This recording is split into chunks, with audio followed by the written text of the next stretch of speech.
Hey, how about that right out of the gate? I tried 2 minutes earlier and it hit immediately. So we'll give everybody else a few minutes to get rounded up and jump on with us before we really get into anything. And we'll hit Facebook here in just another minute or so as well. So glad to see a few of you here early and ready to go. Cream City Pete's here, Neil's on, and Pete Winters. Lots of fun tonight. Full show planned. Lots of things going on. Been a busy week. And a lot of cool stuff for the auction pile. Cool stuff to check out. I think we're going to have a lot of fun tonight. So, and Chad. Yep, Chad is here.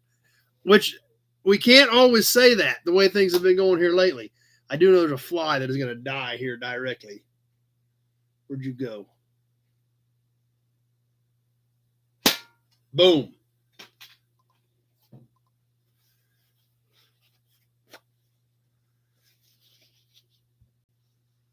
All right, dead fly.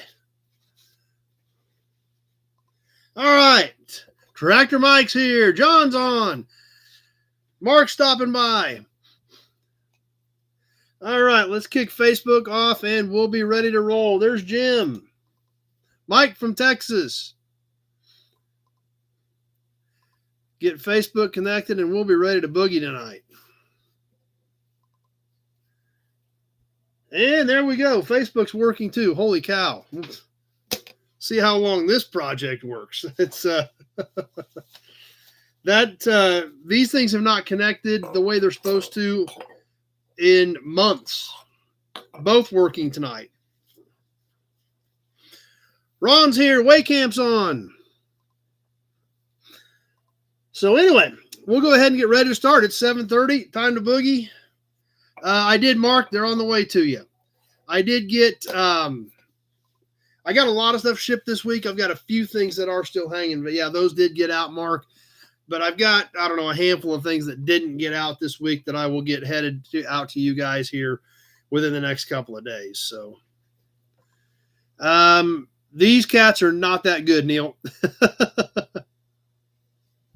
Oh, and one thing, Mark, I did get that, somewhat surprisingly, because you sent it to the yard, and sometimes mail lays out at the yard for 2, 3, 4 days, depending on when I do or don't get out there. Fortunately, I was in town this week, and I checked it a couple of times, so I did get it. But the mailing address that's in the description part of these videos, the Morton Street address, is by far a way better chance of making sure I get it, because that mail comes to the shop where it gets checked regularly. Scott's with us on Facebook.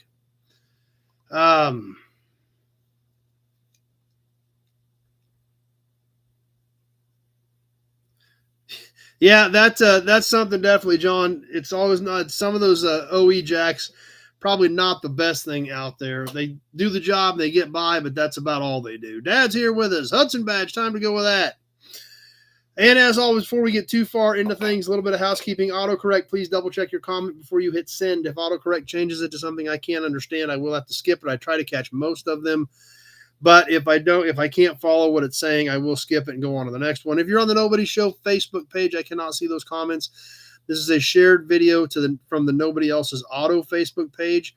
So you'll need to be on that page if you're on Facebook for me to see comments, or the Nobody Show YouTube channel. Those are the only two sets of comments that I can see. Trolls, we do occasionally get trolls on here. We've taken some steps to help eliminate some of that, and it's gotten much better. Occasionally one does sneak in.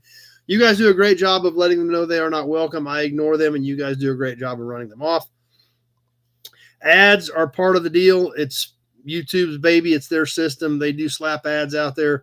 All we can do is work around it.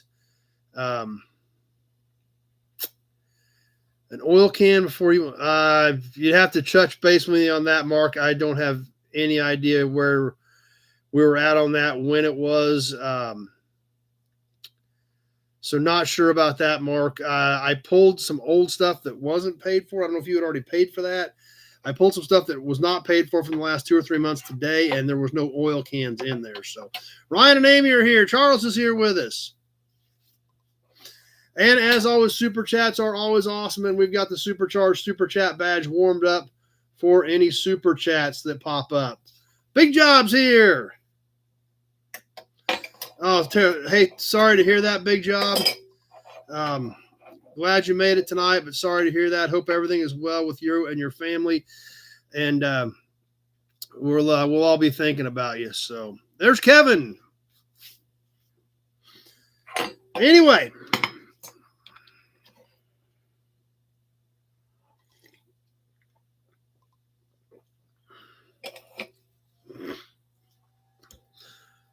We'll go ahead and get ready to get into tonight's chat. Like I said, I've had a pretty busy week. A couple things I do want to catch up on. We did mention the old auctions. Yeah, I don't remember, Mark. Like I said, I pulled stuff going back to like May today, and there was no oil cans in there. So I would have to go back through notepads after notepad. I'm not real sure. I did get the check for the driving speakers, though, and they are on the way. So, hey, there's Alec. And speaking of the drive-in speakers, actually, if you guys spoke for some of those, I think they're all spoke for, but I'm still waiting on money on a couple of them. I know some of you guys are local, are going to pick those up, so I'm not too worried about those. But I may have one set left. We'll see how that shakes out on the drive-in speakers. Hey, there's Tony. But anyway, and that's a great, I'm glad you brought that. Hey, Frank stopping by. I'm glad you brought that up, Mark, because since I did pull those old ones out of the tub today, if you've got something that you think you paid for that I missed, get with me. I did not dump that stuff back in to be resold yet until we talked about it on here. So if somebody thinks they've got something hanging that I missed and didn't get shipped that they paid for, be sure to get with me this week. Pulled 10 or 15 pieces out that were pre-August that will be resold. So like I said, I did not put them back in tonight until we have a chance to make sure there isn't something that I missed that we get, get shipped to you if you had something hanging there too. So there you go, Mark. So anyway, if you've got something you don't think you got, get with me. If not, I'll just recycle all that stuff right back into the auction pile, and we'll send her down the road to somebody else. Something else that I wanted to touch on real quick. Actually, several things. Lots of stuff going on. 1 year ago today, this is kind of funny. Hey, there's Dirty. Mary stopping by. Hey, everybody. One thing that I did want to mention, 1 year ago today, September 7th. I knew it was getting close, so I looked back on my phone. The promo model auction was a year ago today. It was on Saturday last year, but it was September 7th when Dad and I went to that promo model auction and bought all those Chevy promos. They had 84 that day. We ended up with 49 of them. And so I did look and see where we were at on them. Granted, we missed some Sunday nights. I was out of town quite a bit this summer, things like that. After tonight's promo, we still have 10 more to go. So a lot of cool stuff coming. Hey, there's Eric on the promos. But 1 year ago today, September 7th, was when the promo model auction was. We got all those Chevy promos. So kind of excited about that. Thought we'd mention that as well. Oil can books, like we talked about. They are here. I got a few of them out this week. I don't know if the ones that did get shipped, if anybody got them yet. Hey, there's Randy. I think I got Randy's out because he had some other stuff laying here. But I got a few of them out. If any of you guys did get your oil can books, let me know. If some of you are getting them, I'll get some more of them out this week. And then some of you guys are picking yours up here over the next few weeks. So I know that's kind of what I was thinking, Ryan. So the oil can books are here and going back out to you guys right now. Rusty Okie did, Eric. Perfect. Glad it made it, Randy. Hey, there's Hubcap.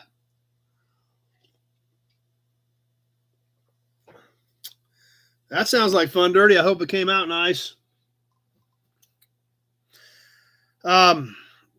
So anyway, keep your eyes peeled. If you've got an oil can book coming, I do have them in my possession. Some of them have already gone out, and some more of them will be going out this week. My sign deal did come together. I did survive I did not break out in hives. I did go get my other sign a couple days after the guy picked up the one I traded him. Actually, it worked out pretty good. Hey, there's Nate stopping by. Guys, I can't believe Nate's doing this. I actually had to holler at Nate the other day. Nate's selling his LS Swap Buick wagon. That thing is super cool. If you want an LS Swap Buick wagon, drag and drive type car, or just want to go cruise around in a cool wagon with wood grain and an LS, Nate's got one for sale. I would imagine that happened a lot, Dirty.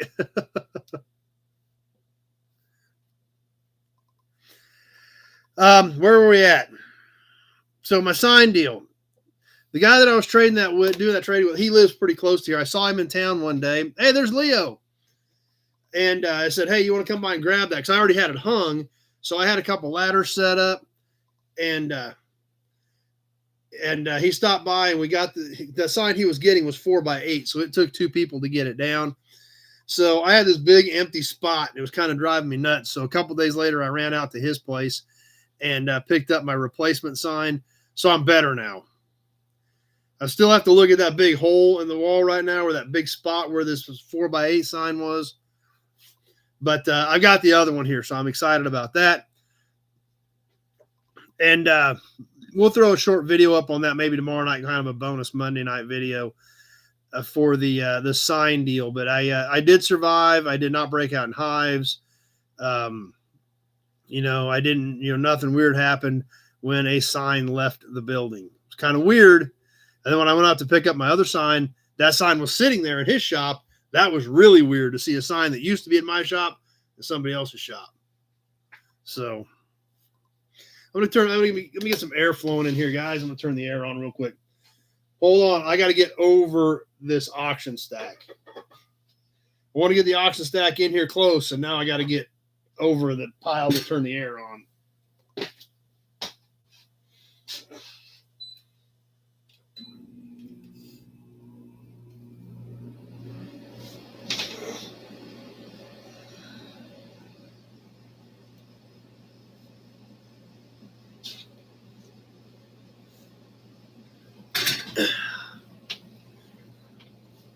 Okay. All right. We're back. Something else I want to touch on, and we're a little bit early. Hey, David D stopping by. Yeah, I know, Eric, but I got another one that's super cool. So I like the one I got more than the other one. When you guys see the video, it'll all make sense. I know we're a little early, but I've talked to some guys that have just come on this year, and they hadn't heard about this because they've only been on for a few months. So, and I thought, well, it's time to start thinking about it anyway. So we're going to throw it out there. 1, to see if we're going to do it again. 2, to see if that answer is yes, when do we want to do it? The Gathering of the Nobodies. We've done 2. This will be the 3rd one, as crazy as that sounds. Is this something you guys want to do again? And if so, when do we want to do it? We've done it at the end of April the last 2 years. We had rain one year and snow one year. So Pete will be there. Pete says yes. There was a few comments about moving it to the first part of June as well. So obviously there's definitely seems to be some interest. But then there again, we really have to make a decision probably by November if we're going to do it so that people can schedule. So that's why I wanted to throw it out there, because some of these new guys that haven't heard about the Gathering of the Nobodies, that'd be great if you can make it out, Eric. You haven't been here yet. So something just there again, it's just food for thought, and to let anybody who may not have heard about it before to know that we have done this twice. The Gathering of the Nobodies this year, a lot of people came in on Friday. We hung out at the brewery, had some Flatlanders pizza. I did not hear any complaints about Josh's Flatlanders pizza while we were hanging out chowing on some of that. Saturday morning, it actually coincided with an auction that my partners at Car Auction and Real Estate had that day. So we all went over to the auction first thing in the morning. We came back, we hung out at the yard. We had some great food from my buddy Mark, who whipped up a big old brisket for us. And I wandered around, checked out the yard. So later on Saturday afternoon, we came back into town, went through, looked at some of my good cars, went out, looked at some of Dad's good cars, and then back to the brewery that Saturday night for automotive trivia. And then we had some breakfast burritos on the way out of town for everybody the next morning. So, and that's why we did not fill all the spots. I think we were going to take 30 or 35 people. I think we ended up at 20, mid-20s, something like that. So, and there again, we'll probably put a cap on it again. Whether we fill, who knows? It's just to keep it manageable so we know what's going on. But there again, like I said, there were some comments about, I mean, obviously May is typically out for everybody. There's just too much going on in May. But there were some comments about first week or two of June. So I think that would probably be our best opportunity as far as if we're going to move it. And that's totally up to you guys.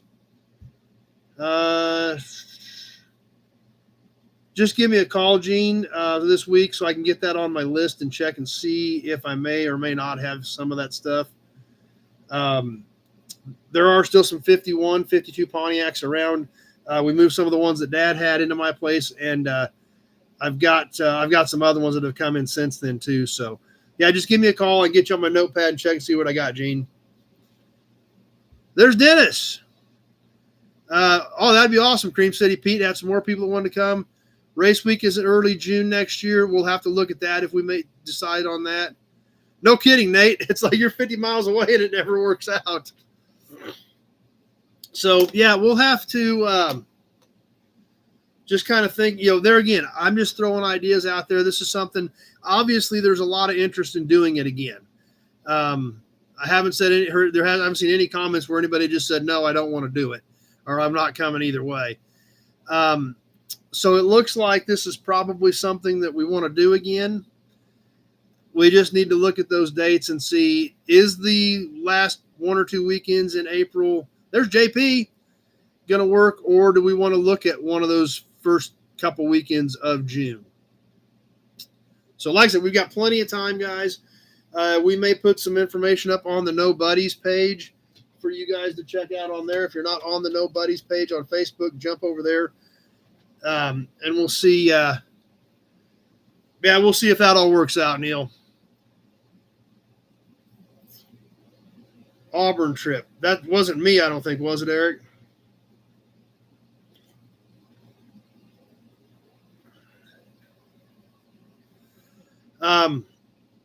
So anyway, obviously lots of support to do it. So that's good. We will see how things shake out from here on out. But keep that in mind. Let's start throwing some ideas around.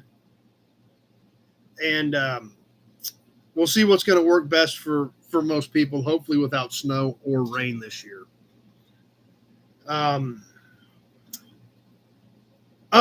Those when I went to ACD, Eric, those actually, I shot those in June when we were there for Meekum. I've still got, I think, 2 more coming out. I did bring cool stuff back. There's still a few things out there we haven't done anything with yet, but that sucks, Mark. Maybe by next year you can. So anyway, there again, very early, throwing it out there early to start tossing ideas around and see what's going to work for everybody. Some other fun things happened this week. We're going to get to F&E here in a little bit, but last Sunday night, we wrap up, we get done. I'm logging all my data, getting everything regrouped, shoving the auction pile out of the way so I can get out of the desk. Okay, sounds good, Pete. There again, we're just throwing ideas out there, and hopefully by November, here in 60 days or so, we'll have a plan put together. But and there again, we want everybody's feedback to see what's going to work the best for everybody. So things, we get wrapped up last Sunday night. I'm regrouping, organizing, and jumped on Marketplace. Just, the button's right there. You got to hit it, right? Okay, we'll do her, Mark. You bet. Boom. Boom. Right there.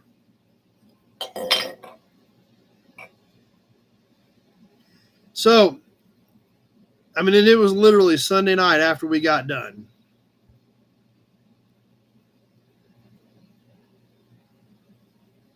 Guys, so maybe June is a possibility, guys. Just there again, something to be thinking about.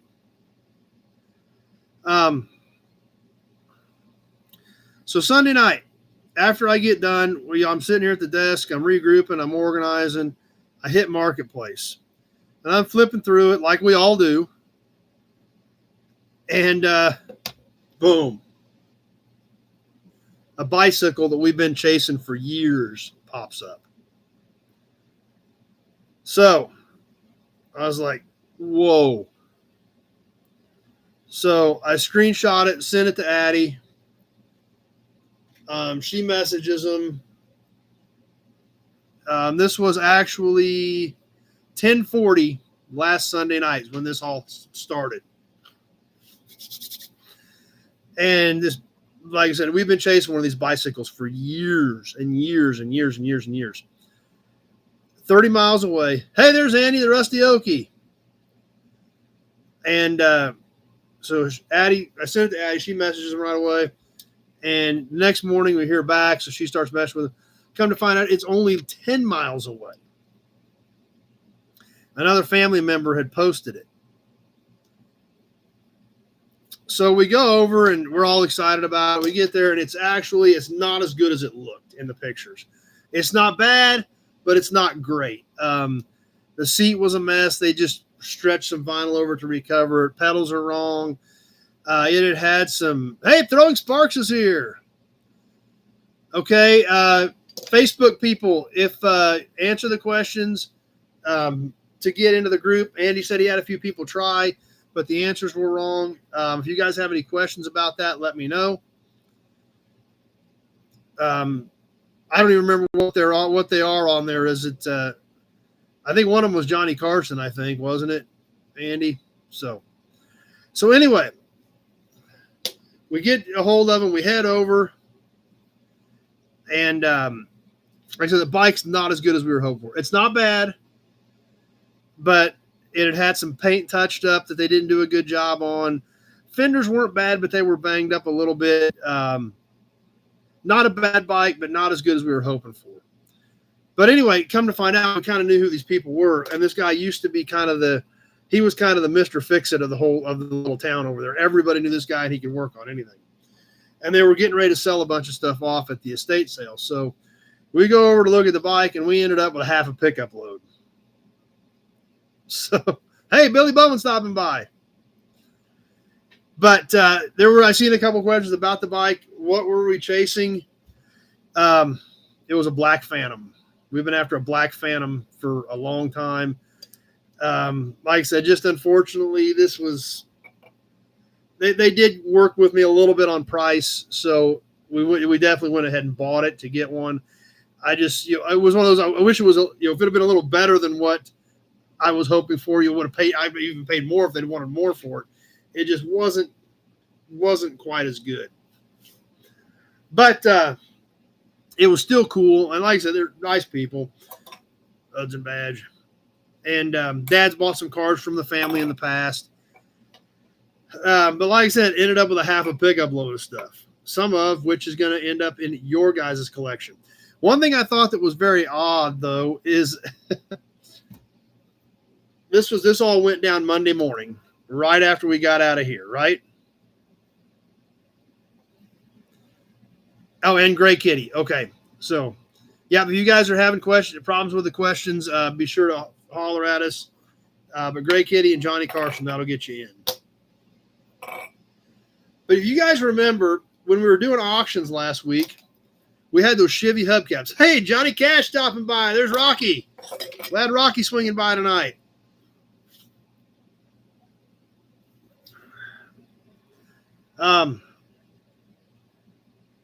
No problem, Justin. That'll work. But you guys remember the Chevy hubcaps? We sold 2 1950 Chevy hubcaps that I had just found on another deal the week before that. And we sold them last week. Remember they had the gold centers on them? I'm sure you guys remember those from the auctions last week. I found a pair of them. I'm all for the Mountain Dew. I'm having me some fancy Mountain Dew now, though. Yep. There was a little restaurant that closed, guys. You guys know I drink Mountain Dew every morning. We're having fancy Mountain Dew around this joint now. I bought a bunch of their syrups for my Mountain Dews. Oh, yeah. I got like 8 bottles of this stuff. Strawberry, orange, cherry, vanilla. Oh, yeah. Fancy Mountain Dews around this place from here on out. You said that kind of tipped me off. Fancy Mountain Dew around this place in the morning.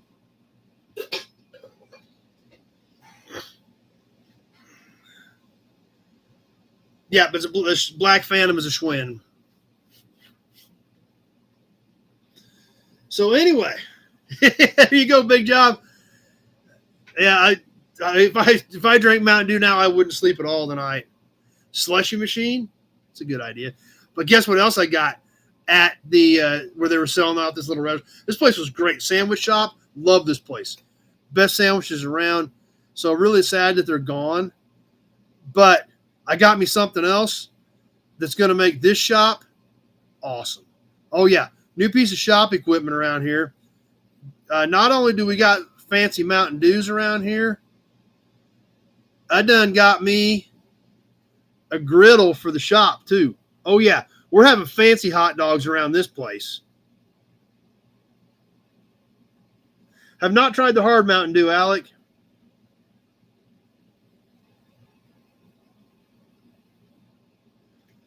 If it's clean, I mean, 1,500 doesn't sound bad if it's clean. Mine was a little less than that, but it wasn't as good as I was hoping. So, Dirty loves his grill. Well, I got this. They had a roller cart. I got this here little plastic deal full of like spatulas and whips and whatnot.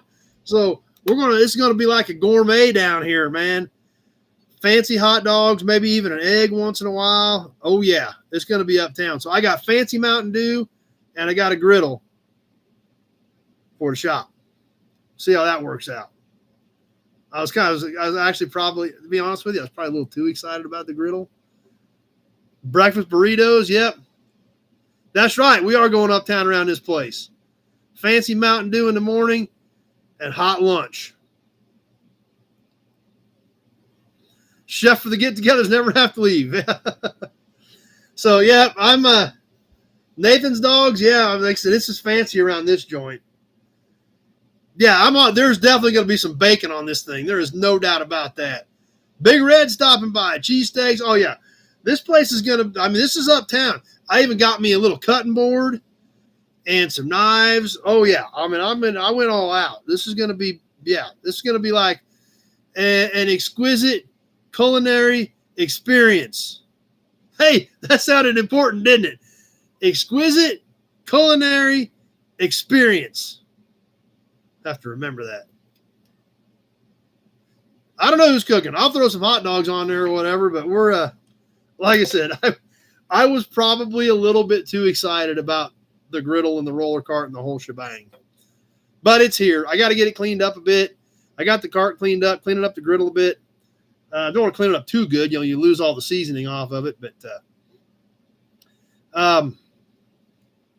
hey, cooking shit. I never thought about that, Dirty. Maybe we could do some of that. I'll go to all beef dogs. That's right. Like I said, I'm cleaning up the griddle. I'm not sure about this. I did it anyway, but I'm not sure. Is Brake Clean an accepted cooking utensil cleaner?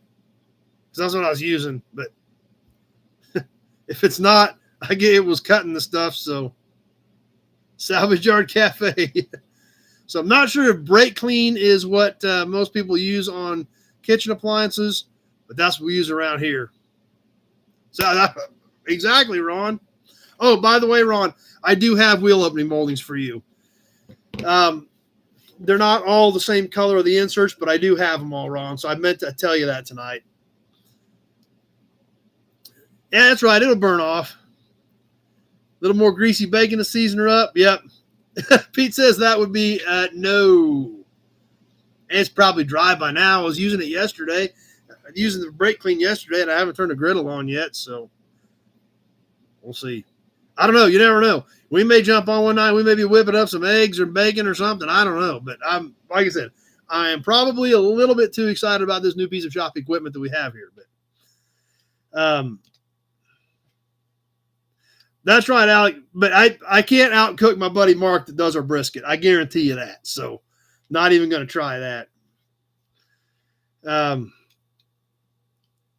Yeah, it is getting a little fancy. You're probably not gonna have to tuck in your shirts, but that was right. The brake clean disinfects. That's a good point, Big Job. Yeah, just give me a shout when you get them in it, Ron. I just wanted to let you know I did have them also. Between all the cars, I've got enough to come up with a set. Steve stopping by. Okay, off the griddle. I was a little too excited about the grill, but I did want to tell you about the griddle, and we're having some fancy Mountain Dews around here now. So, okay. Anyway, back to wherever we were at. Oh, back to the Phantom deal. Lacquer thinner. Good call, Alan. Non-chlorinated in your phone. I don't know. I sprayed it on a rag and was wiping the grease off, so that's what I was doing. But anyway, so we end up, getting a pretty good load of stuff. Some of it was just kind of junky stuff, but there was some neat car stuff there. A lot of cans. We all like cans. But anyway, back to the hubcaps from last week. We had I think there were 50 Chevy hubcaps with the gold center. I had a pair of them that I had just bought. Thanks, Scotty. Appreciate it. Glad you're back. We sold them last week, so I had found them the week before on another deal where I bought some other license plates and a couple signs and some other stuff. So I'm at this other place on Monday, and you're not going to believe this, because if you guys remember, we talked about the fact that I thought those caps were 50 because they had gold centers on them. You guys remember us having that discussion? Then we sold them. And, they head off, or they're getting ready to head off to their new homes. But we talked about that last week. And I go out to this deal on Monday.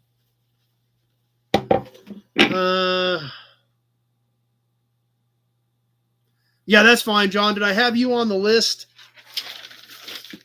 Because they are here.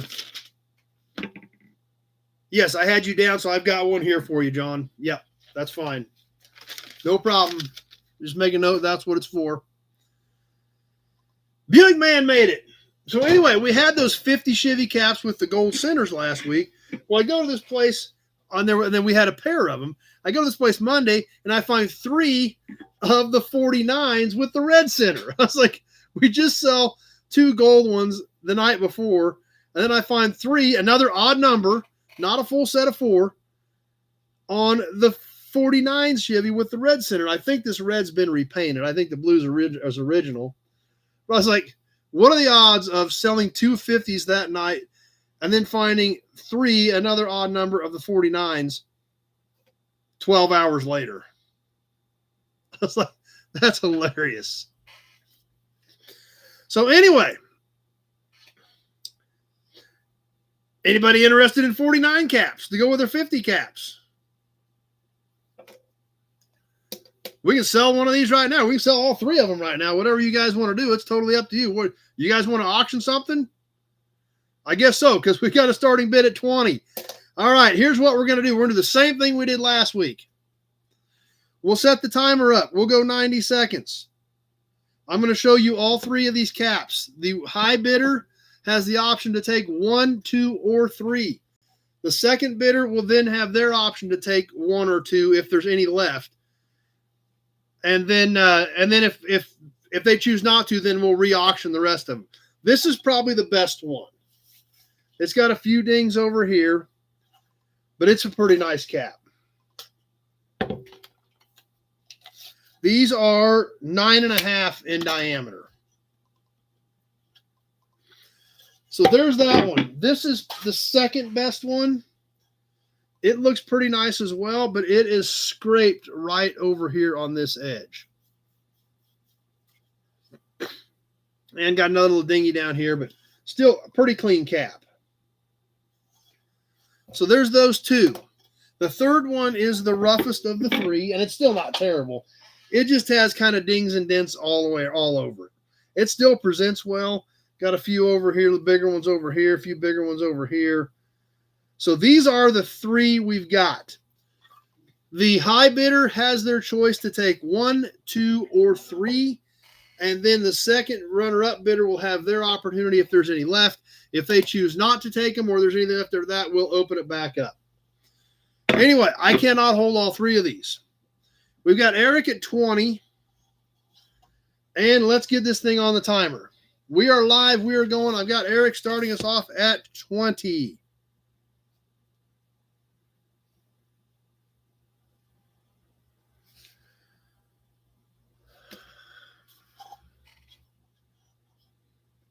So, maybe the guys that got gold ones last week will get red ones this week. We'll find out. Eric at 20.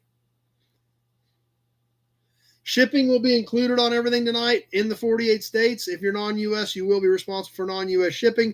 30 seconds gone. 60 seconds left to go. Check money order, Western Union, or PayPal, friends and family. We'll find out, Big Job. We'll see if it's going to be a shootout or not. Eric at 20, and everybody's kind of sitting on their thumbs.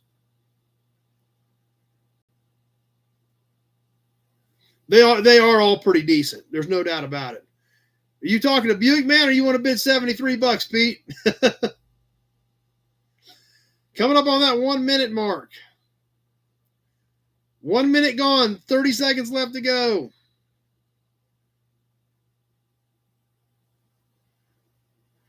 Eric at 20. I figured it was Buick, man. Nobody else bidding. Is that it? Eric going to walk out of here with these? We're ticking away, coming down to the wire. 22, 25 with Mark. A little bit of time left, not much. Anybody else jumping in here? And that does it. Mark at 25. Eric at 26. Pete at 26. Dirty at 30, but Mark at 25 is who I had at the minute at 90 seconds. Mark, how many do you want and which ones do you want? And now we've got all kinds of other bids. So, Mark, what do you want? And then we're going to figure out what we're going to do from there.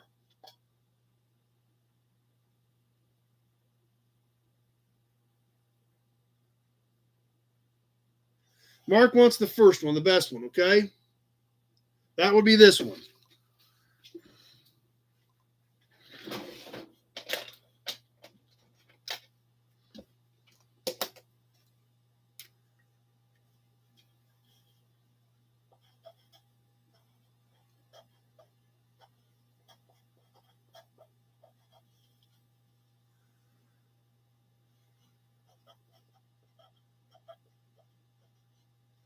Okay, I got Mark's name on the back of this one. Okay. So that's fair, Mark. Pete was second at 22. And then if you don't want them both, we're going to sell the last one. What do you want, Pete?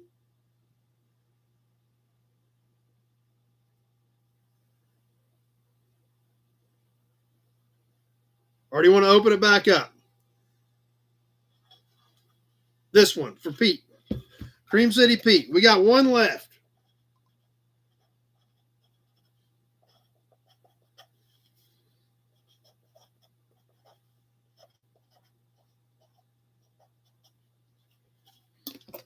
Okay, now we're going to open it back up since we got one left. This is the rougher one, but there again, it still isn't that rough. It just has more small dinghies in it.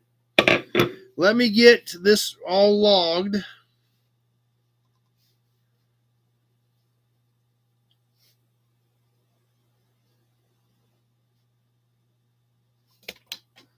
John starting us off at 10 on the last one. closer up a little bit so you guys get a little better idea what we're talking about. Okay, here it is. Here's the last one. John at 10. And go. We're on the timer.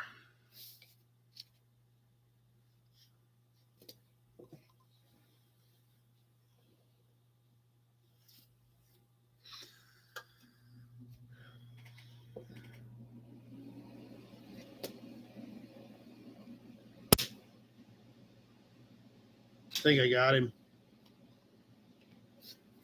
John at 10. Here we go. We're coming up on the 30-second mark.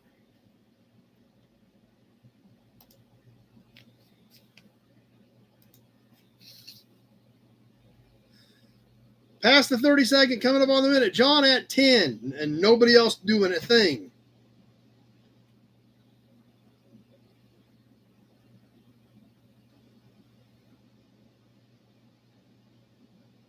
Ron, 12. John, 13.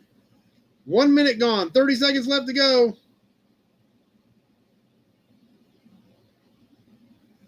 I bet somebody's got something in the 20s in there just hiding, just waiting to shoot it out here at the end.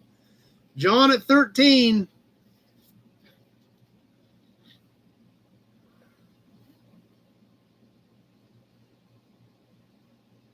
Kevin, 19.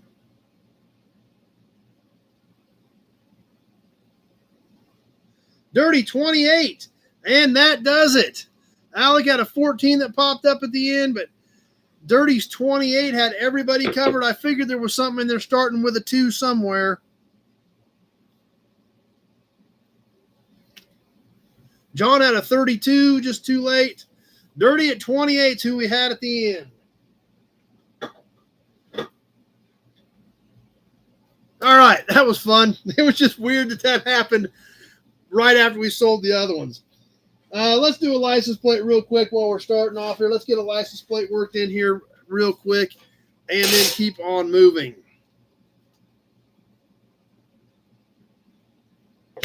Mosquitoes. Dead mosquitoes.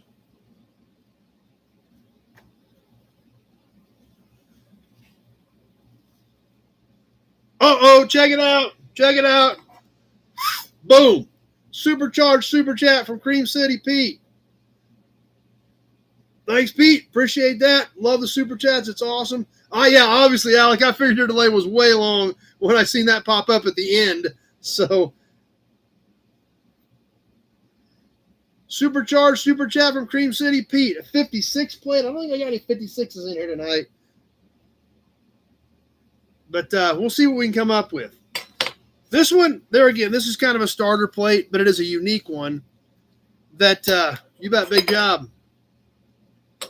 We haven't had a lot of these. This is a little bit rough. It's not a high dollar one, but it's a cool one. So we're going to go ahead and sell it. Going back to 1951, and this was a few years where the state was actually cut out of the corner of the plate.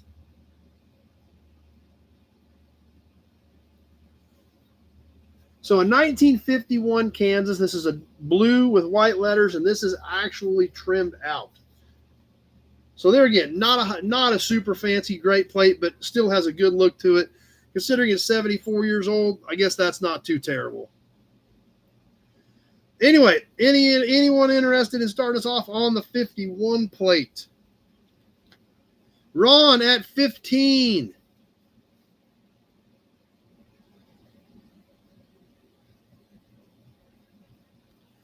Eric at 10. I've already got Ron at 15, so there's definitely some delays hanging out there.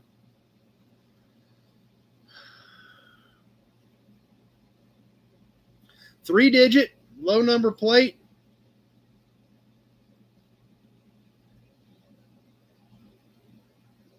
Alec, 12. So, yeah, it is slow, Alec. 30 seconds gone. 60 seconds left to go. Ron at 15.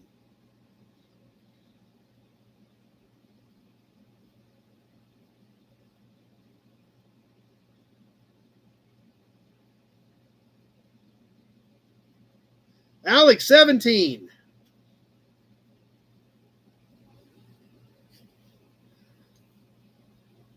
Eric at 16. We got Alec at 17 on Facebook, coming up on the 1 minute mark. 30 seconds left to go. There's Austin coming in at 20. I don't know why it was so big, unless it was just to make up the space because it was a 3-digit number. It's the only thing I can figure. Austin at 20. Ron, 22.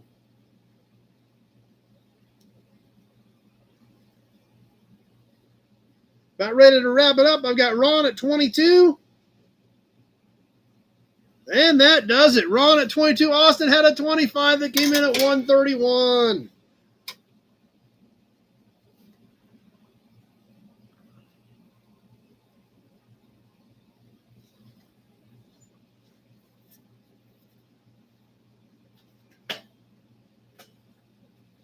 Okay, guys. We'll get to a few more pieces here in a little bit. We got to do something because this pile is huge. I got to get some of this whittled down here somehow or another. Okay. So that's what happened last Sunday night.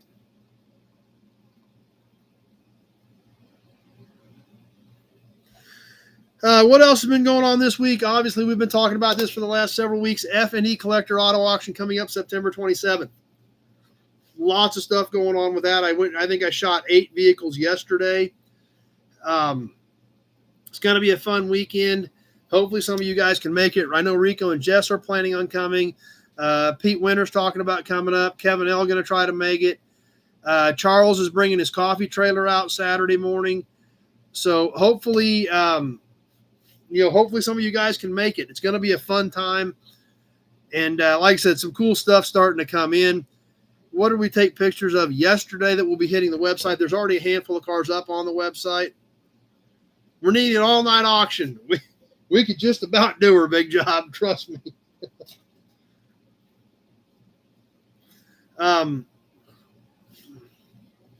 So there's several things up already, but what did I just shoot yesterday? Stuff that you're going to be seeing pop up this week. I know we got some Chevy pickup guys on here, right? 2001, which doesn't seem that old, but it's almost 25 years old. Chevy pickup. Regular cab, short bed, step side, Z71. In black. Yeah, that's right. Nate will be there. Yeah, we talked about that. So Nate will be up here. So there may be a handful of you guys hanging out Saturday at the auction. So hopefully some more of you guys can make it. Yeah, Nick saw it. It is nice. So if you guys are into that early 2000 Chevy pickup, this is about as good as it gets. Hey, there's Bill. Check that thing out.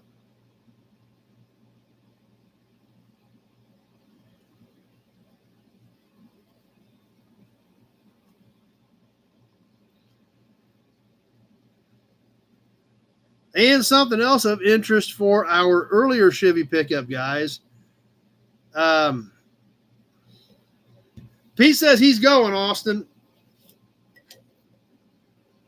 Yeah, this thing is insanely clean. I mean, this thing is crazy how clean it is. I mean, it's just interior's nice, exterior's nice. It's black and it ain't full of dings. It's got brand new rubber on it. It's a heck of a pickup. It really is. But something else of interest for guys that like Chevy pickups that are a little bit earlier. How about a 1971 C30? I don't think I've got any 82 Grand Prix. I've got some 78, 79s, and then I think I jump up to 85 or 86.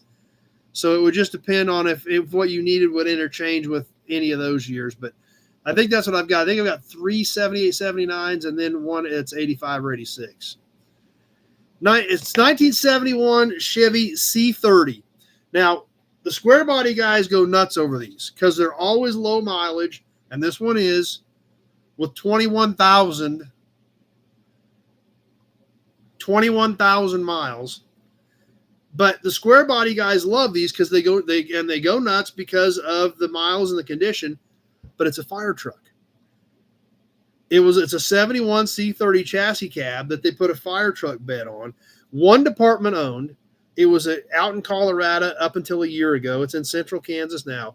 21,000 actual miles, 402 big block with a 4-speed factory tack. Dome light still works in this thing. And yes, it's got cherries on top.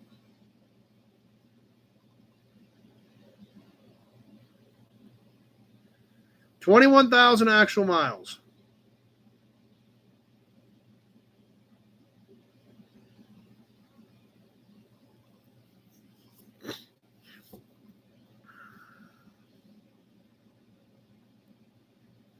Oh, I got to show you guys this thing too. This is hilarious. It does. The pump needs work. All the valves, all the switches, all the knobs are there, but the pump needs rebuilt.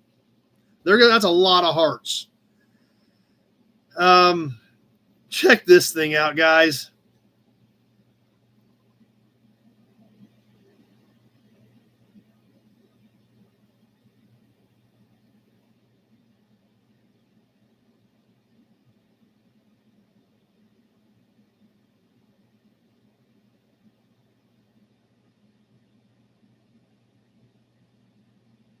Yeah, we're going to sell that too. It's too hilarious to not run it. So that's going to be going across the block too.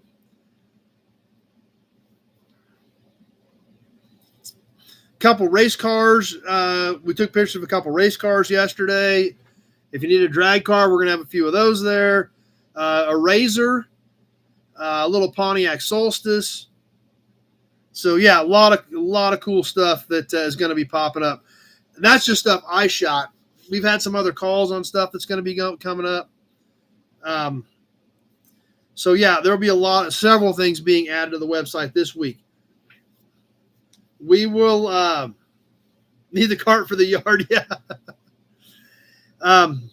I will probably be building a run order next weekend, and we will be live on Proxy Bid if there's something you guys are interested in and you can't come that weekend.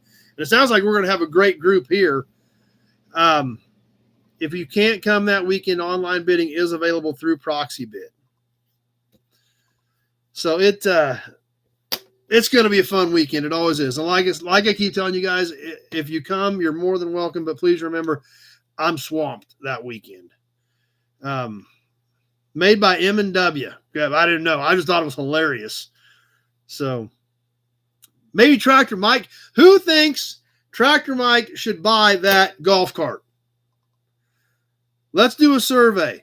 Who thinks Tractor Mike would look good in this? I mean, he's got the Super B and all, but who thinks Tractor Mike needs to take this home at the end of the day at the auction? I know Waycamp thinks he needs to buy it. Would that not Tractor Mike in that?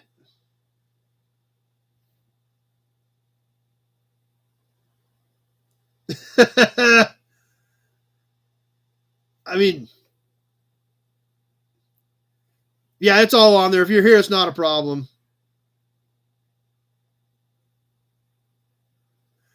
All right, so we'll see if Tractor Mike is leaving the auction in this. Hopefully he makes it. Hopefully, he's going to be depending a little bit on fall harvest. But hopefully Tractor Mike is going to be here. And hopefully Tractor Mike is driving this thing home. I don't know if he wants to drive it home, but we'll help Tractor Mike load this on his trailer at the end of the day.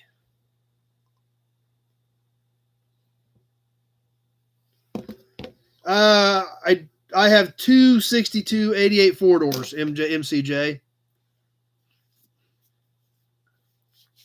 All right, so we may need some help. Actually, Scott, I'm glad you brought that up. This golf cart has a cooler in it. It has a built-in cooler. I forgot to mention that. It does have a built-in cooler. I don't think we can see it from here. But right behind the seats, there's a cover that lifts off, and it is a cooler. I'm glad you brought that up, Scott, because I forgot to mention that.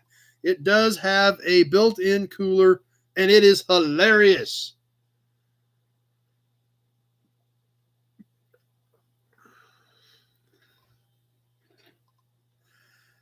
So anyway, like I said, keep an eye on the website, feclassiccarauction.com. The farmer be broke these days, yeah. Going to be a fun day. Like I said, Sounds like there's going to be a great group of you guys here. Yeah, who's going to buy the crawler? That thing is hilarious too. I can't wait to see that thing go across the block. Actually, I don't think we're going to be able to drive it across the block on the concrete. We'll have to find some plywood to park it on or something, but it's neat. But anyway, coming together, going to be a good time. Like I said, we should be live on Proxy Bid within 10 days.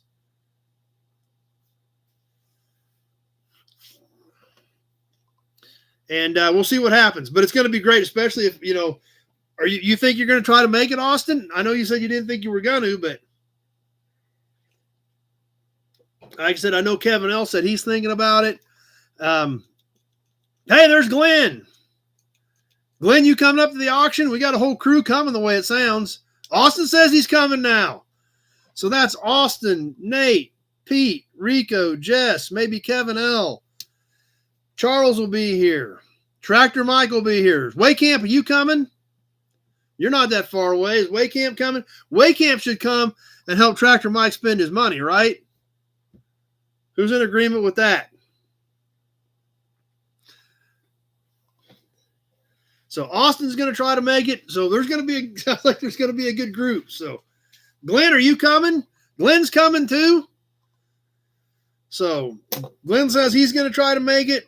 Waycamp, not sure. Golf cart's going to bring 10 grand. Okay. We'll see. I don't think it's going to bring 10 grand. But like I said, it literally looks like it's almost cartoonish, but that's what makes it so funny. It's awesome. Okay. Anyway, that's what I got going this week. Trying to buy a van in Georgia. John Sanderson coming. I forgot you said you were going to be here. So there's going to be, it sounds like at least 6 or 8 of you guys that are coming. It does look like a clown car, JP. You can come over and buy it. Are you coming over, JP? Sounds like Tractor Mike is bidding. Okay, that's fine. You just bring Waycamp's checkbook. If he ain't coming, we'll just use his checkbook. So you going to make it over this year, JP? We got 6 or 8 guys that sound like that they're coming in. So that'd be awesome if you can make it over too. So anyway, oh man, lots of stuff going on. We should probably get some stuff done tonight. We've been going off on all this other stuff. So anyway, let's check out the Nobody's page, see what you guys got going on over there. Let's talk about some new inventory. We got a super cool can that I just got last Monday. Man, we got everything. Brochures, caps, promo model, story time, the new raffle. We got to talk about he wants to talk about the new raffle. We need to talk about the new raffle. Now, I did let you guys down. I did not find a cool steering wheel with horn ring that I was happy with to use for this month's raffle. However, I will continue to work on that. But what did happen is because of that, I did not find anything. And I had 2 toys that I bought at an auction. We bought 3 toys at an auction about 2 or 3 months ago. Excuse me. And I'd really been debating on whether one of them we're keeping for sure. 2 of them I've been really debating about, and this thing is so cute. And I've really been debating. Well, I had to come up with something. I was like, all right, I'm going to let it go. It's been sitting here for 2 or 3 months trying to decide what to do. I didn't find a cool steering wheel. I will keep my eyes open. I found some, but nothing that I thought was cool enough, that somebody's going to hang in their man cave as a display piece. I will, however, keep working on that. We will get a steering wheel worked in here at some point. Hey, there's Martin. But tonight for September, we've got a toy that I was really, really on the fence about. But it's the only thing I got to show you for the raffle, so I guess I'm kind of backed into a corner now. Unless, we can grab Great Kitty. We could use her. So anyway, what we've got for this month's raffle, and this thing is just cute as the dickens. Ouch. I know we got some Tonka fans out there, right? Where's our Tonka guys? Great Kitty. Hey, what are you doing? What are you doing?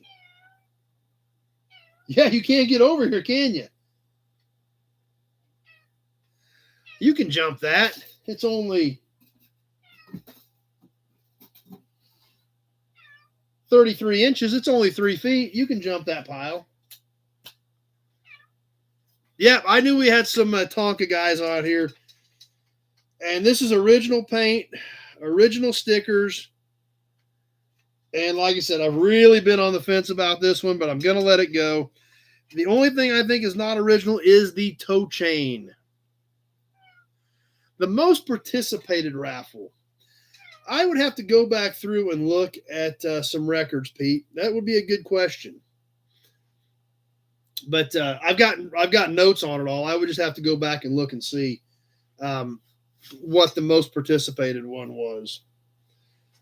But what we're going to do for this month, I hope you guys dig this because I hope you buy raffle tickets so I don't feel bad, is a Tonka wrecker. A stubby Tonka wrecker. Check this dude out. Is this thing not awesome? It's a little dinky stubby Tonka. This truck it's only 10 inches long, 5 wide, and 5.5 tall. This thing, like now you can see why I was really on the fence about what I was going to do with it. There goes the hearts. It is a stubby bob. Check this little dude out. Original paint, original decals. This chain has been replaced, obviously. The boom, I think, is original paint. Has the stickers on this side as well. Has what appears to be all original tires and wheels. This thing is just as cute as the dickens. This is why it's been sitting there for months trying to decide what to do with it. But he is a cute little dude. I'm going to say it's 50s, Eric. Probably early 50s since it's more of a rounded cab.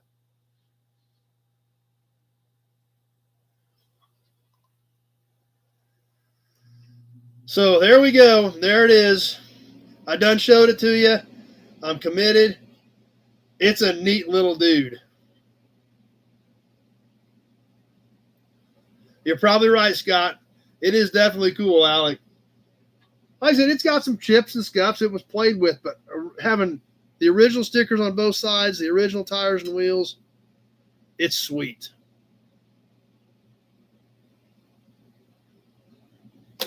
So there we go. I hope you guys dig it.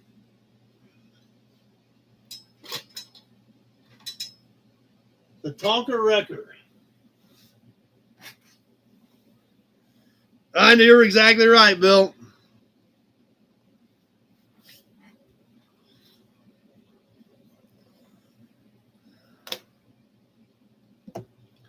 Uh, 53. Is that what Big Job said? So 53. It's a great piece. I'm glad you guys like it and are excited about it. And hopefully buy a lot of raffle tickets so I don't feel near as bad about letting it go.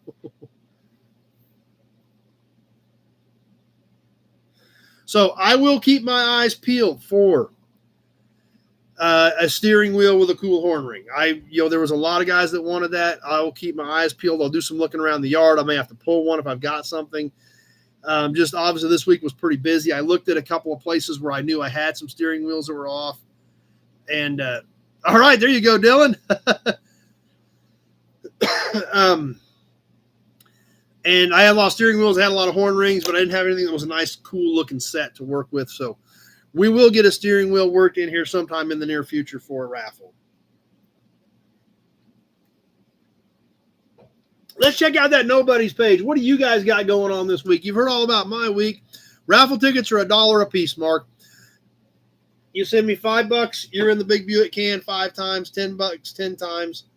And we'll yank a name out of there at the end of the month. We'll see how we went back to the way we did raffles a few years ago. If we have good interest and good entries, we will give away more prizes. As of right now, we will definitely give away the truck, and we will at least give away 10 entries into the next month's raffle minimum. There will be minimum of 2 prizes, possibly a third one depending on entries. Yeah, checks are fine, John. No problem. I get them all the time. Get checks almost every day.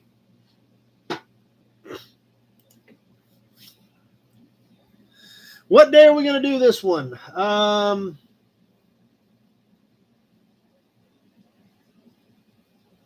The first is literally on a Wednesday. Let me look at something here.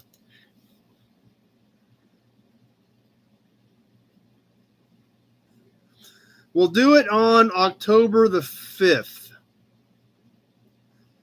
And then we'll do the next one on November the 2nd. Yes, they were, Big Job. That's absolutely right. I've actually got a couple cars that I was going to look at in that. I've got a 54 is one of the ones I was thinking about looking at. Yeah, no problem, John. Or you can do PayPal friends and family too. So let's shoot for October 5th and then November 2nd on the next one.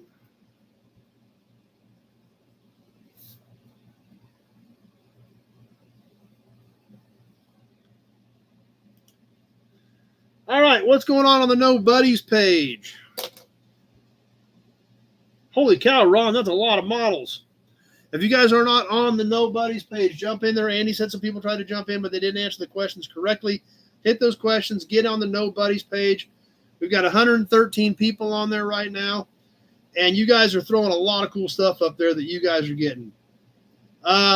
Possibly, Glenn, maybe you did lose your mind. Is that really a Mack box truck? Is that actually was that actually made by Mack, or did somebody just put Mack stuff all over it? It is hilarious. Waycamp stealing stuff from Tractor Mike the way it looks.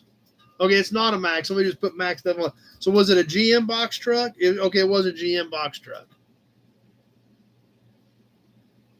Oh, Tractor Mike posted his Crown Vic. He just got that bought. Good looking car. He sent me pictures of that a couple weeks ago. Got that deal wrapped up. Check out Tractor Mike's new Crown Vic. That is a good looking car. Oh, that's a great plate, Nick. I think I've got that one, but those are getting hard to find. Pete's got a video up. Don't have time to watch the whole video. A lot of car show stuff you guys have been throwing up, which has been awesome. Ryan's new shop coming together. Kyle posted a picture of a 39 Ford. Yes, that is a 39 two-door sedan. And there's something very interesting about it as well. And I'm just looking to see how many comments were made about it. Did you guys see the 39 on the No Buddies page?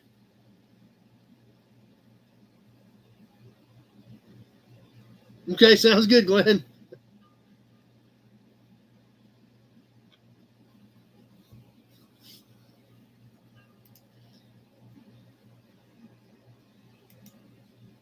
Eric saw it. There were a few comments about the headlights. Does anybody know what those headlights are?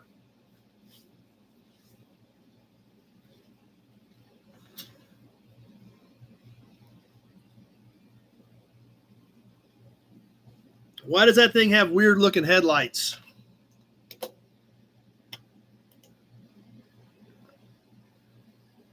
Sounds good, John. If Andy's on here, he'll get you kicked in there. Nope, it's not military. It's a good guess, but it's not military.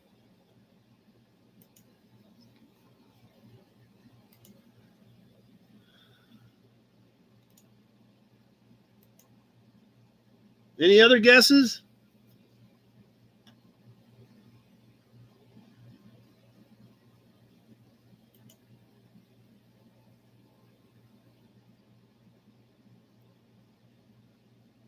Holy cow, that's insane.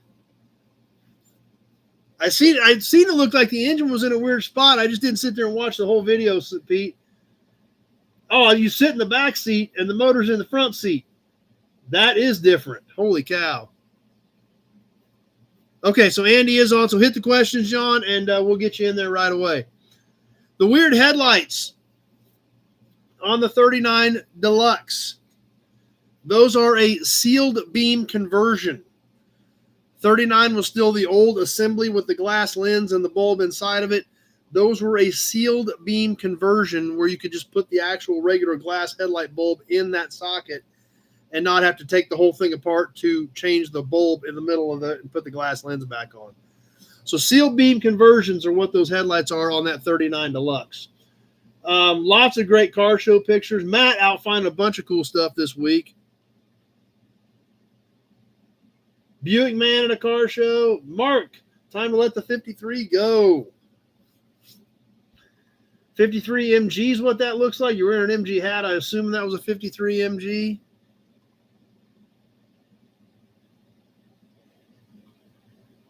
So tons of great participation on here. And really appreciate all you guys being part of it.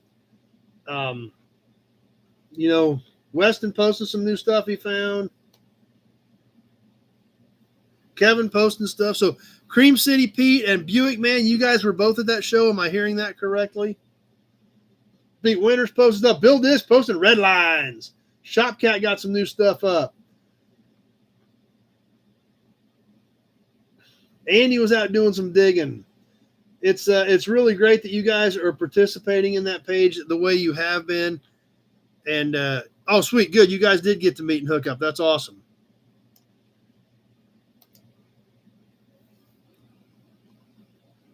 Hearstfest on the 20th. Okay. Where's Hearstfest at? Haven't heard of that one.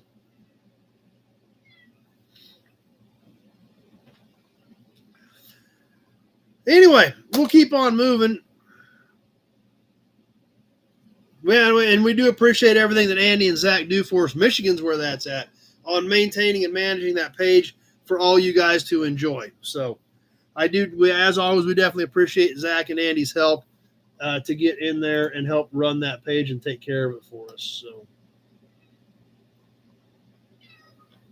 So hopefully you're in, John. Great Kitty's trying to get around all the boxes. What are you doing, Great Kitty? New inventory. What hit the gate this week? If you guys saw the short, I threw a short up. You can kind of see what some of it was. Pretty clean 73 to 79 Ford regular cabin doors, just the cabin doors, but it looks pretty nice. I haven't studied it real close yet, but it looks pretty clean. 67 Thunderbird two-door hardtop. I did not have any of those 67 to 69 Thunderbirds. So I don't know how popular they are, but I didn't have any. So I've got one now. It is a two-door hardtop. It was a 428 car, but the motor is gone. And as well as a 1968 Torino GT hit the ground also this week, all on the same load. One other truck that came in, and this thing is super cute and super cool. I think you guys are going to enjoy the video on this one. 1967 International Phillips 66 fuel truck. It is a 1-ton chassis, so it's not like a really huge truck. The entire truck is 20 feet long, so it's literally like a 1-ton pickup. It's not, a lot of those were built on like a 1.5 ton, 2-ton chassis with, big 20-inch wheels and super heavy duty. This is a smaller fuel truck built off of a 1-ton chassis. Same cab, longer tow rack bed from 52. Okay. So that does put that right. So Alex found one close to 52. Big Job found one 53. So that tells us right in that early 50s window, and it still looks that good. It's going to be fun. It's going to be a great raffle piece.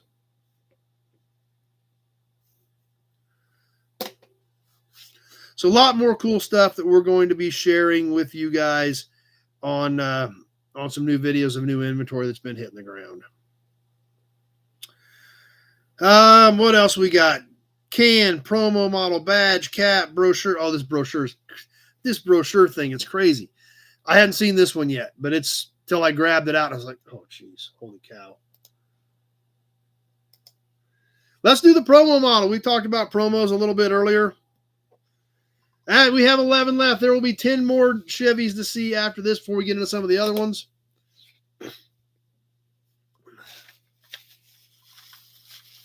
Let's check out this one. And as with all the promos out of this Chevy collection, condition is second to none. No boxes on any of them. This one not quite as exciting as some of them, but still a little harder to find than the stuff you get into the 80s. This one is the 1979 Chevy Corvette in red. Red on red. There again, these things aren't scuffed, broken, scratched, chipped, beat. Original tires and wheels. Nice looking promo. And there again, just the condition on these is, everything out of this collection has just been amazing. Of course, the one-piece molded bottom that is not highly detailed. One thing that cracks me up, everything we look at from the late 70s and early 80s, they always make sure they get that catalytic converter in there. They got to get the catalytic converter in there.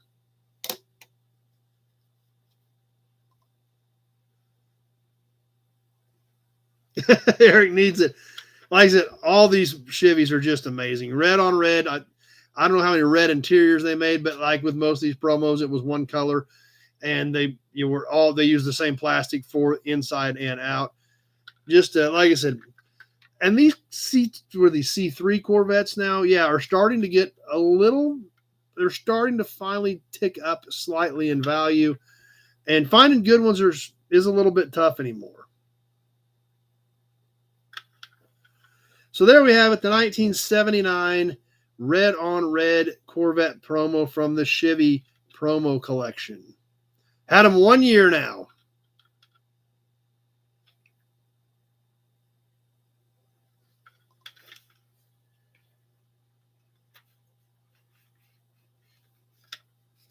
Oh, Eric got some from Pete too. Sweet. I got some from Pete. I know Kevin L got some from Pete.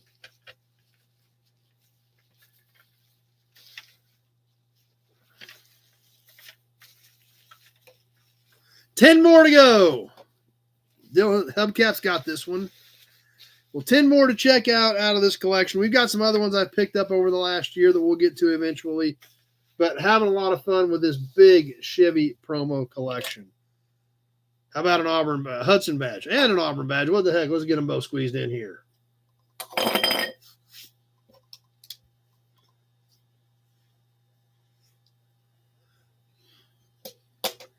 How about a badge or an emblem tonight?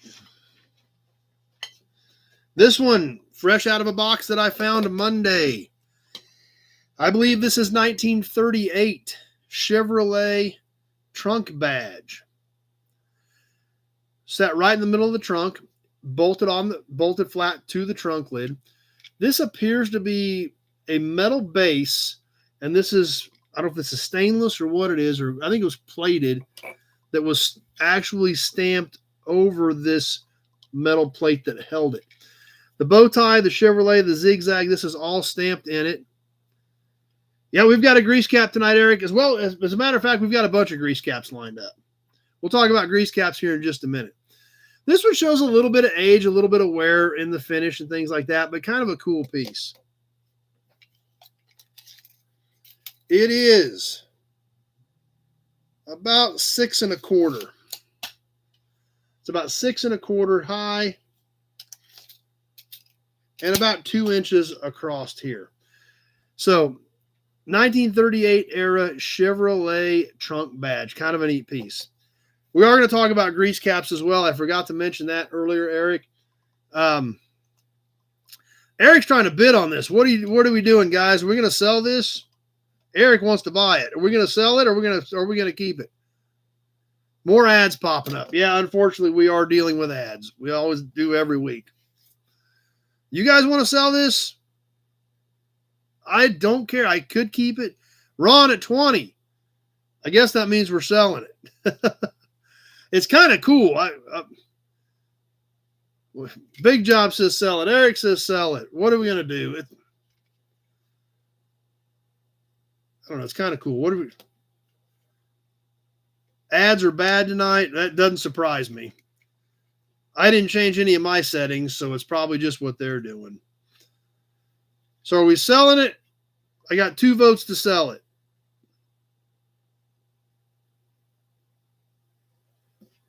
Sell. All right. Lunch money for the griddle. Good point. Actually, I need to pay for the Phantom is what I need to do. This came in that deal. I need to pay for the Phantom, if anything. All right, Ron at 20. Let's go. We're on the timer.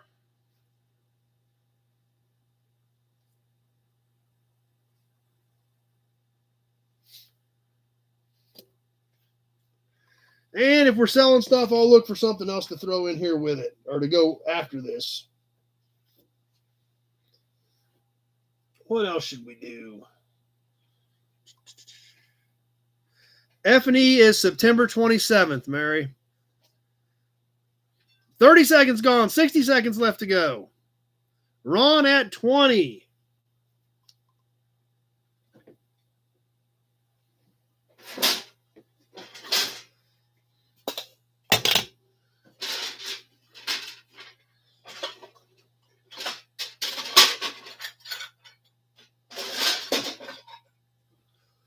Eric, 25. 1 minute gone. Eric at 25. 30 seconds, just under 30 seconds left to go. Ron, 30.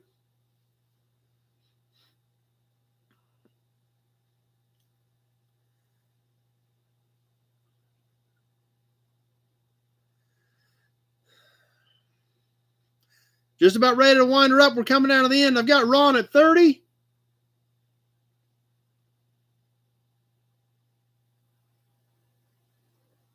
And that does it. Ron at 30.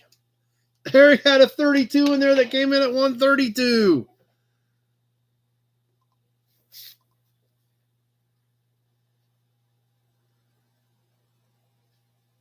Okay, grease caps, guys. I did mean to mention this earlier.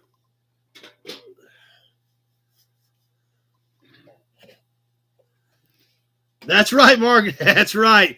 Gourmet hot dogs around this joint.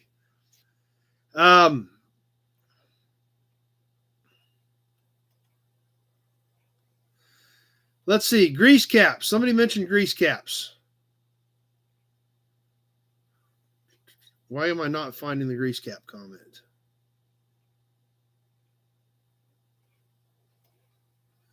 Okay. There it is, Eric. Okay, grease caps. I started sorting through some grease caps this morning, actually.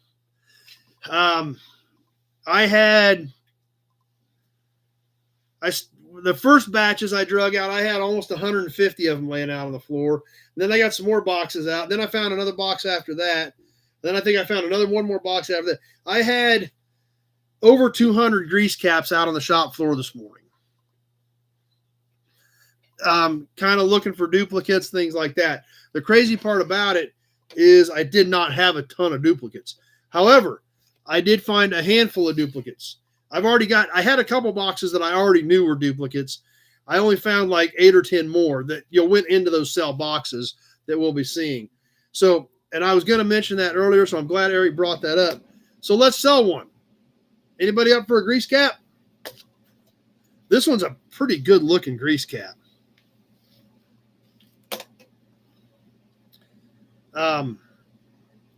Grease the griddle from the grease caps. I can make like a grease cap like thing where you have like the butter on the bottom of it and rub over it with a grease cap, right? Check this one out, guys. For our Mopar fans, from the Dodge Brothers. This thing is clean and crisp. This is a fairly heavy-duty grease cap. It's actually got a little bit of weight to it. You can see in the back, it's actually got some built up around the ring a little bit to where it's a little heavier. We do see our internal threads here. But this thing, it's got a couple of little nicks in it. Rarick at 25. Down here, up here, but not bad. Pretty decent looking grease cap. It is almost 3 inches, not quite 3 inches across the face of this one. But nice, crisp, clear, the big DB for Dodge Brothers. Eric started us off at 25, and here we go. We're on the timer.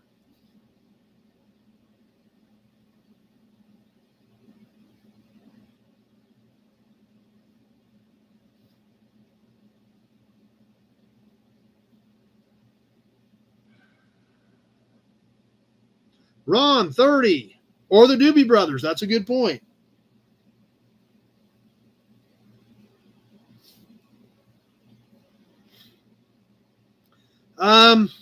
Mid-20s. Since it's smaller, just under 3 inches, typically by the time we got up into the 30s, these things would break the 3-inch diameter. Since this is a little bit smaller, I'm guessing this is probably mid-20s. So 100 years old.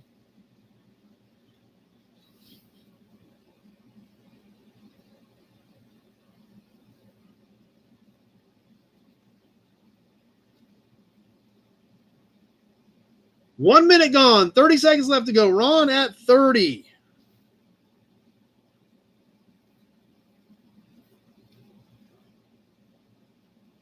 Eric, 45.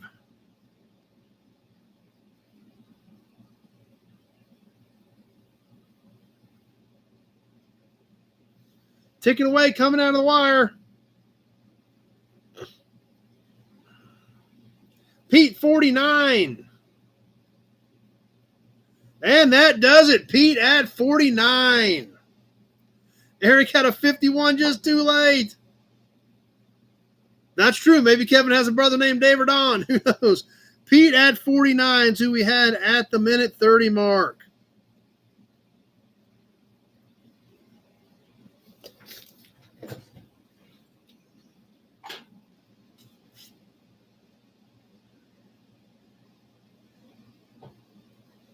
All right, let's catch a plate while we're here. This is another one that we haven't had a lot of for some reason. You know, there's some stuff I find some years are fairly common. I find several of. Mary had a 55. That was really hung up in there. So Mary must have a terrible delay. But this is another one of those we just haven't found a lot of them. This one's banged up a little bit, but considering, there again, you consider the age, this thing is, 96 years old? Not bad. Check out this 1929 Kansas plate. Obviously, it was bent here at one point and creased it, but this is original paint. I don't have any grill badges tonight, I don't think, Eric. Eric, 15. Back doesn't look terrible. Like I said, some years I find a lot of 29 is just one I haven't found a ton of lately. So Ron at 25, it is 12 by 5 3/8. So 12 by 5 3/8. Original paint. Let's get this thing on the timer. I've got Ron at 25 on the 1929 plate. Yeah, it was pretty good paint to hold up, that's for sure.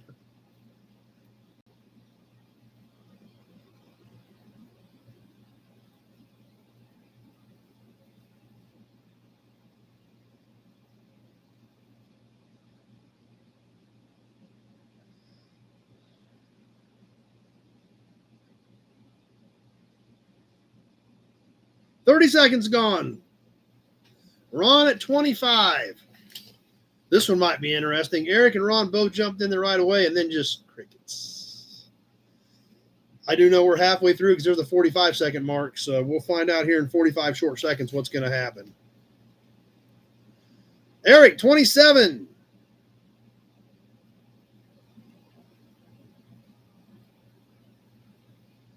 One minute gone. 30 seconds left to go. I can see that big job, especially with the work you guys are in.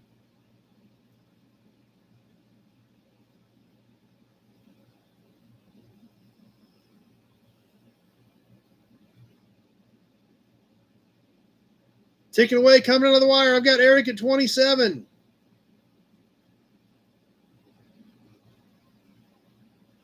And that got it done. Eric finally got one.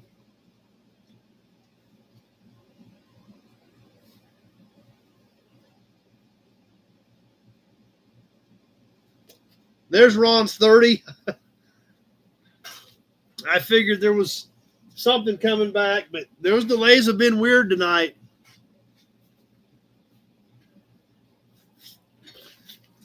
All right, let's catch a grease cap that we're actually going to talk about and check out for a cap tonight. I got lots of grease caps to look at now. They got my boxes sorted out. This grease cap, excuse me. I'm actually, believe it or not, I'm not doing too bad. I got out of here at 2:49 this morning. So the fact that I'm still awake, period, is amazing. Because yeah, I pulled out here at 2:49 a.m. this morning.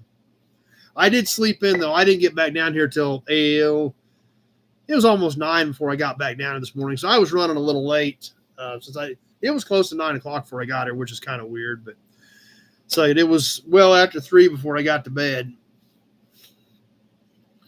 But this is a cool grease cap. This is not one that's for sale. This is the only one I've got. And I've got a badge to match it as well. DB8. 1930-31 era Dodge Brothers 8. Now, they actually had an enamel badge similar to this with the big 8 in the middle. When I looked up the badge, when they used that badge, that was the 1930-31 era. So that's where what I'm basing that information off of. I'm basing this fly being dead is what I'm basing that on. And like we just talked about, since we're pretty sure this one is 30-31 era, when we measure this one is pushing 4 inches. So like when we talked about guesstimating, that other one was 20s because it was smaller, because in the 30s they did get larger, and this is an example of that on this Dodge Brothers 8. So pretty neat piece. That, like I said, they did have an enamel grill badge that matched this with the DB on each side and the big 8 in the middle. This ring is actually stamped around it as well. As with all these, this is an internal threaded grease cap. Our hex part on this one was back behind this, so your circle stayed clean and your wrench went back here. So when you seen the car going down the road, this is all you saw. Hamburger stamp. There we go.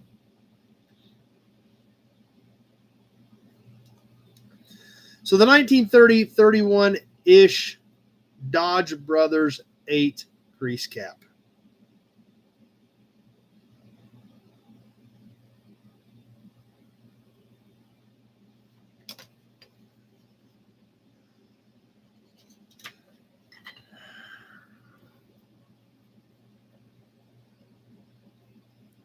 Who's ready for a can? We've been having a lot of fun with cans, right, guys?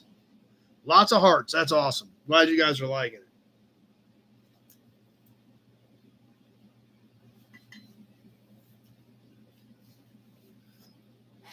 it. Now, a few of you have them. A few more of you will be getting them. They are coming out on the American Oil Cans book. If you did not get one and you decide you want one later, get a hold of me. We can still order some. He does still have some left. These were printed a little over 20 years ago. 2003. So the prices in here are obviously completely outdated.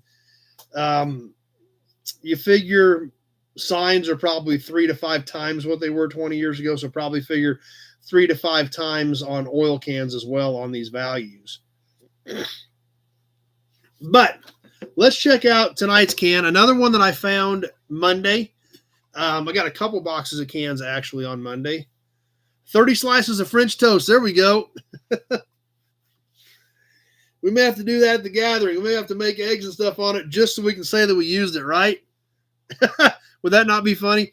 We'll just have to cook eggs or something just to use the legendary griddle. But for you guys that have the book, the few of you that did get them already, if you're following along, page 71. It does actually sound pretty good. Big job. Page 71.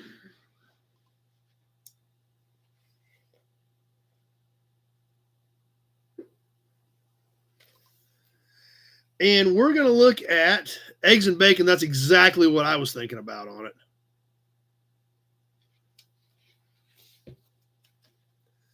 Yeah, and Model A grill shells are not that hard to find, Dylan. They're great decorator pieces, but you do see those at about every swap meet. But that's what they're for. I mean, that's really what they're good for. And maybe this is catching up with me. But that's what they're great for that. I like the more oddball ones because they're not as common. But no kidding, Ron. Exactly. We're all getting hungry. Fire that griddle up here in a bit.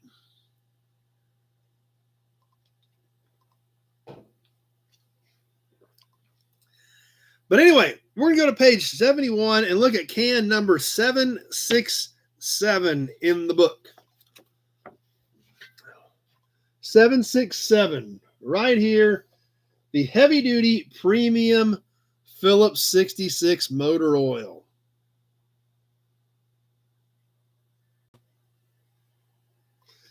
Let's take a look at this one. Like I said, just found this Monday when we went to get the Phantom. I did polish this quickly. Nice looking can. Burgundy with the orange and black shield. This one has had the top cut out of it. It is a metal can. You can see the seam right here and also on the inside.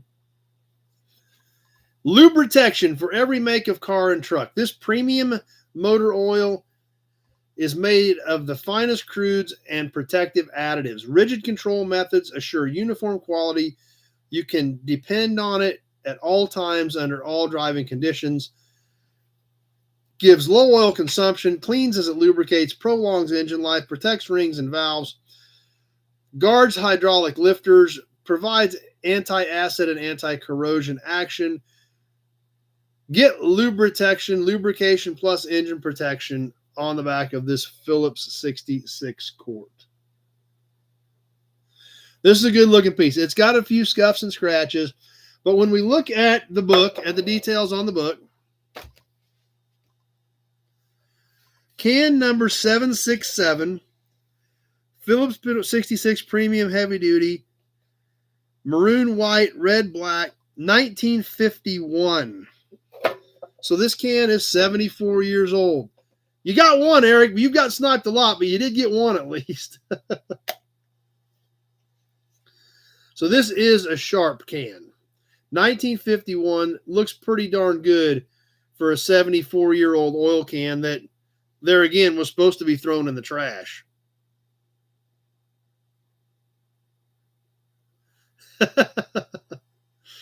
Not perfect, so better auction it. Well, I'll be honest with you guys. I did find two of these Monday. I did find two of them. Me likey that can. So it, I like it too. I can sell it. I've got one. I could sell it. But I would. Eric's going to start us off at 10, preparing to get sniped. It's going to take a little bit more to get me to turn loose of this one. Pete, 40. That's what I wanted to get. So wanted to get rid of it for. That's what I was going to be the minimum I was going to sell it for. You're right. I know, John. And I found two of these at the same place. Ron, 50. I was going to say the minimum bid had to be 35 or 40, and Pete hit that. Ron's at 50. Now I got to sell it. I know you did, Eric. You fully intended to get sniped on that one. That was the whole plan. All right, guys. I guess we're going to sell it. Let me pick the book up here, grab the auction pad. Ron at 50. Great looking can. Let me get the timer set up here. I'll let you know when we're live so you guys know kind of what's going on here. That's right, Big Job. Here we go. All right, Ron at 50, and we are officially on the timer on the Phillips quart.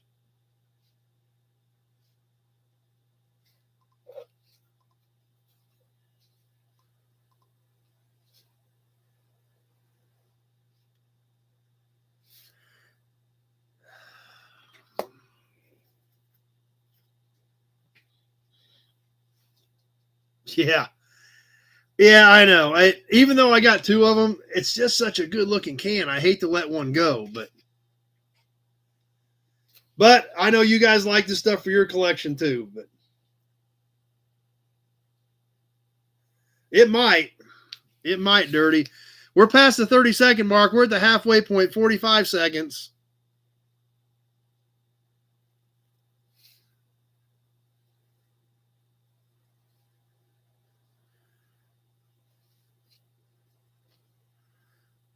One minute, 30 seconds left. No bids since we set the timer on.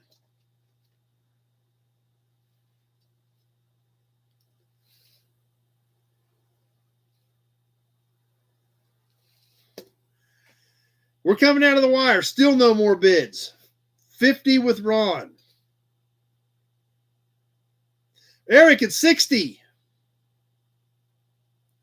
Few seconds left. Eric at 60. Ron 65. And that does it. Ron at 65. Eric came back at 66. It was too late. I knew that was going to get tight. Ron had that in at 128, and I kept watching it just figuring Eric was going to take another shot. Holy cow. Ron at 65.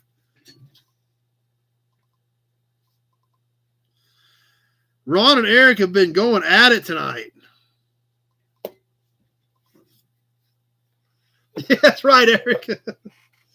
That thing is pretty, though. Man, it's pretty.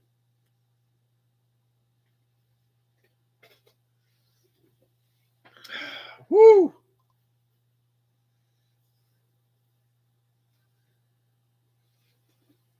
Let's grab another license plate while we're here. Kind of come down off of that. That was. How about 1938? This one's kind of bent up a bit, but it still presents pretty well. How about a 1938 Kansas? 2-digit, the county and number 48. It's a 3848. Yeah, I guess that is one way to look at it, Eric. 1938 Kansas, 2-digit plate. These were black with white trim, just over 12 inches, just under 6 inches. Back still looks pretty decent, but you guys can tell it is bent up a little bit. Good piece to hang on the wall. This is all original paint, just kind of banged up a bit. So anyway, let's go ahead and do a 1938 Kansas plate.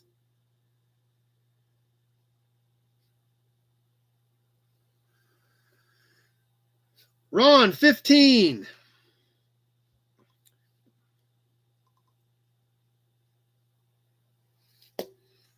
Smith County.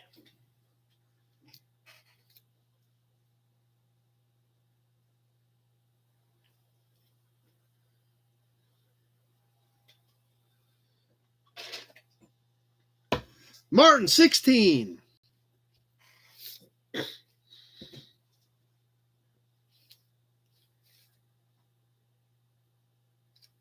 $30 seconds gone. Martin at 16.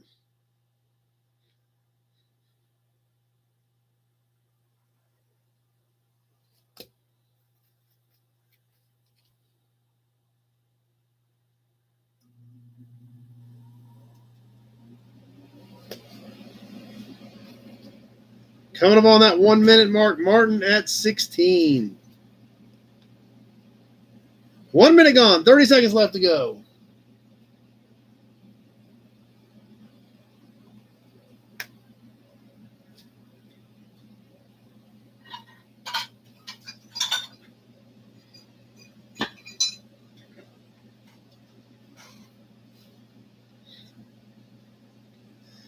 Coming out of the end, Martin at 16.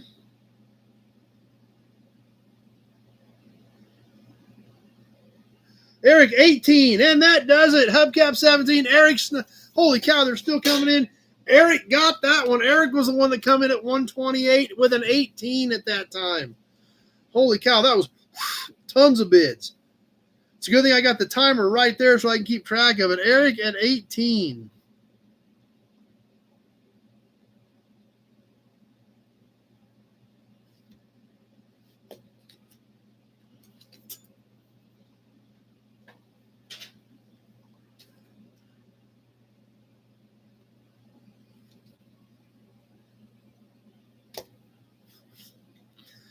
All right, we want to catch a couple more auction pieces to wrap up the auctions before we go on to the brochure and stuff tonight, guys.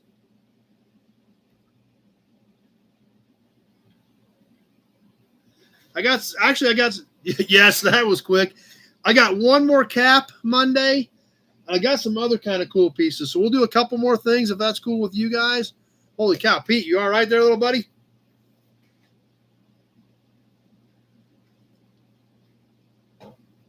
All right. Check these out, guys. I got a small box of old tools, and some of these are really cool. We've done some of these old wrenches before, and they're pretty unique. So we're going to do a couple of wrenches. The oil can book is 25, Tweedly D. 25 on the American oil cans. And there's 1,100 cans in here, which obviously is nowhere near the amount of cans that are really out there, but it's a good start. Tons of pictures.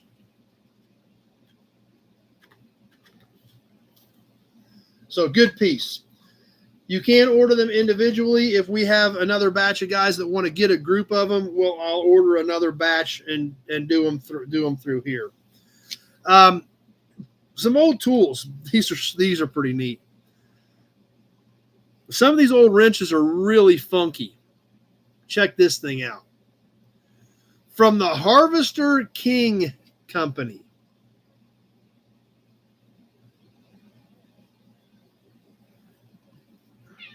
What, Gray Kitty? Yes, the pile's too big, isn't it? About 7.5 inches long on the Harvester King wrench. Going in with the Harvester King wrench is an IH wrench. IHC over here, and then it's got the little IH logo right here, if you guys can see that. I don't know if you guys will be able to make it out or not. So shifting gears a little bit here. The IH is just over 8 inches. So an IH wrench. Yeah, no kidding, Dirty. We talked about that a little bit ago. And a Harvest King wrench. Yeah, these would have been, these probably came with the piece of equipment. This has a very obviously unique angle.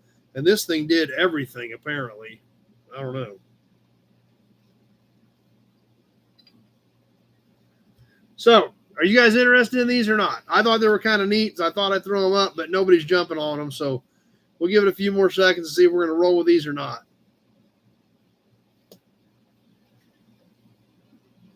Eric, 15. Big Job, 10. Okay, they're probably just hung up. Just taking a minute.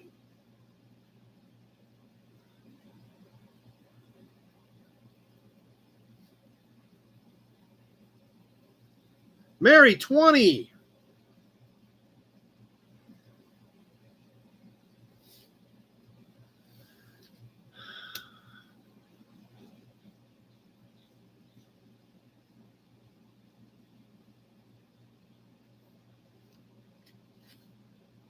$30 seconds gone. 60 seconds left to go. These things are actually kind of heavy holding them here. You get a little better grip on them.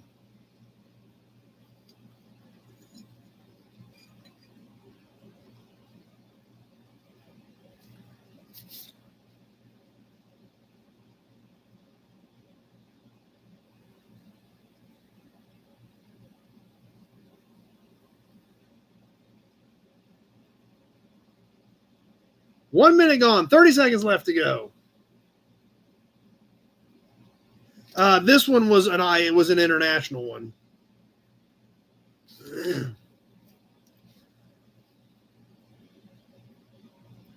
The Harvest King, I'm not sure. Mary at 20. Eric, 22.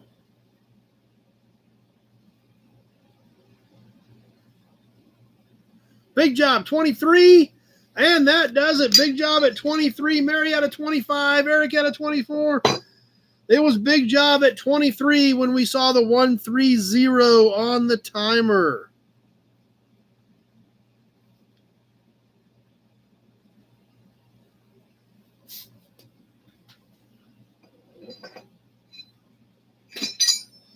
All right, I had one more hubcap that I got Monday with those other Chevy caps. We want to do another cap? We can do a little bit of about anything. We can do plates, caps, emblems, cans, grease caps, oilers. Man, we got stuff piled everywhere. But we'll do this other cap because I need to move it. It's already up here. We're just as well sell it. This is for a Chevy pickup. Nice looking cap. This would be a half-ton Chevy pickup. They reproduce these. They're not hard to find, but if you're going to hang one up, you want to hang an original that tells a story. And this one looks really pretty darn decent. Late 40s, early 50s, just a nice, clean looking Chevy pickup cab. Like I said, this came with those 49s that we just sold. The back's still all here in pretty decent shape. These letters, I believe, were originally red. A little rusty bit in there, Tweedledee.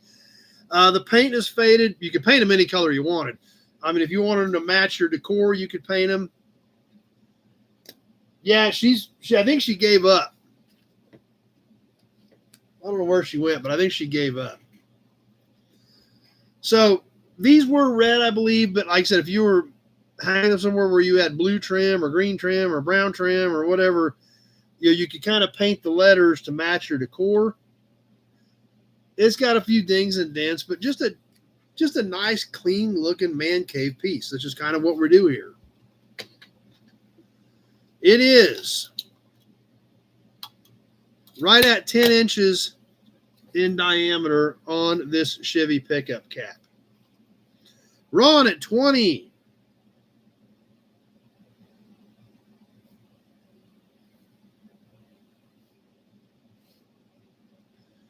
And here we go. Ron at 20.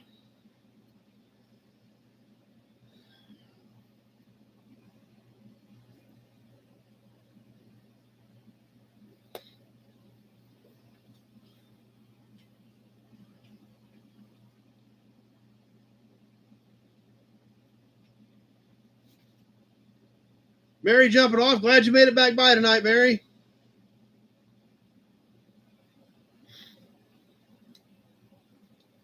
$30 seconds gone. 60 seconds left to go.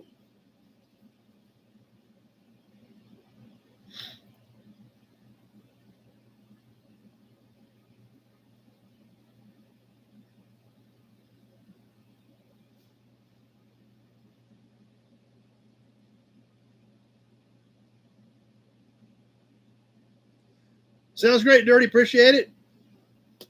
1 minute gone. Ron at 20. Nobody jumping in on this one? Ron going to walk out of here with this one that easy? I bet not.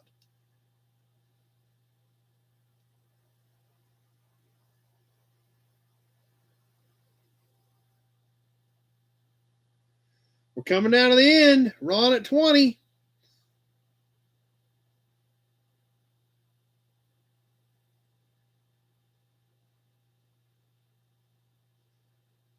And that did it.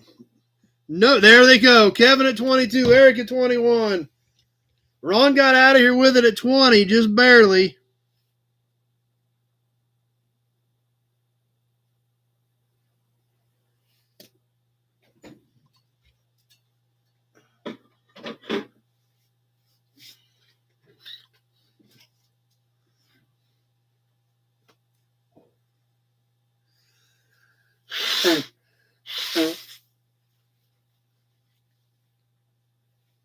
Oh, I got one other thing I was thinking about selling, and I forgot.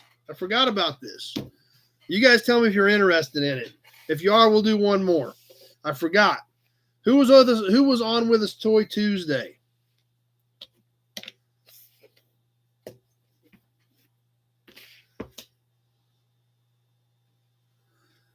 I was going to see if you guys were interested in this. It's super cool, but I need to pay for my porcelain.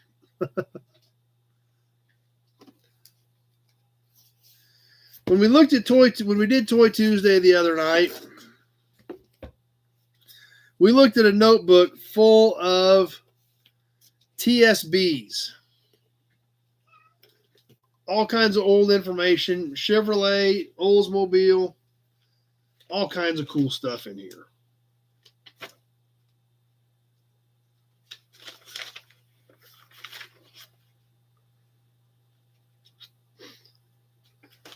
If you guys are interested, we can auction this as well. Like I said, it's neat, but I want to keep the porcelain, so I mean I got to sell some stuff. Ooh, look at that. That looks fancy.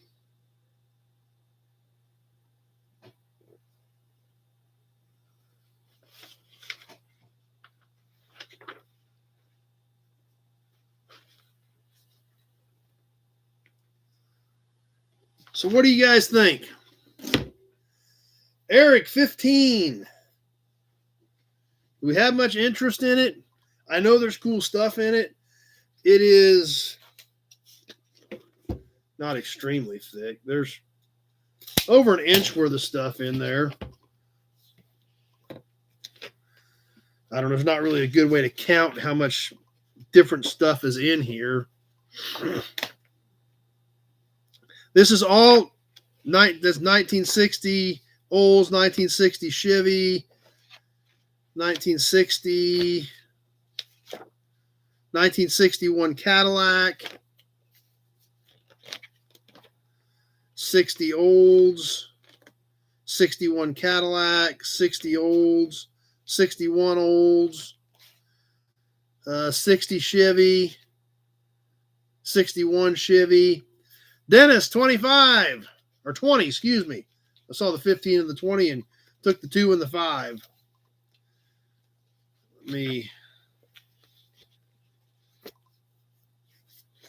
All right, should we go ahead and sell it?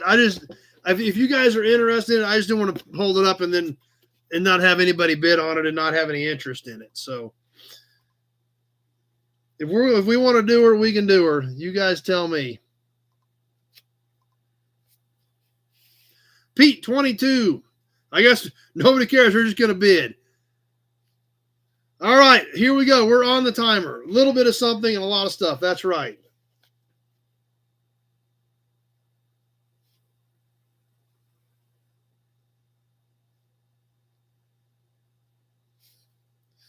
Okay, we're on the timer. Pete at 22. I had Pete first. Eric had 22 as well, but I had Pete first.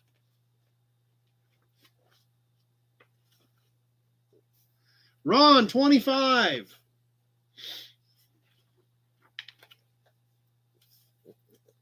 Just past the 30-second mark.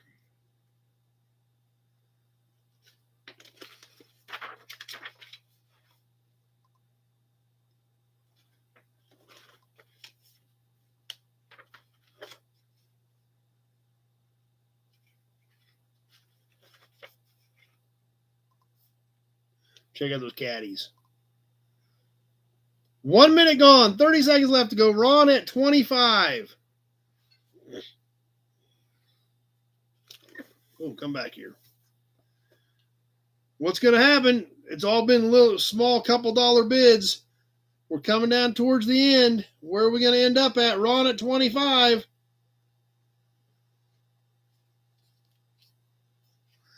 Eric, 26. Didn't see anything like that, Austin. And that does it. Eric at 26.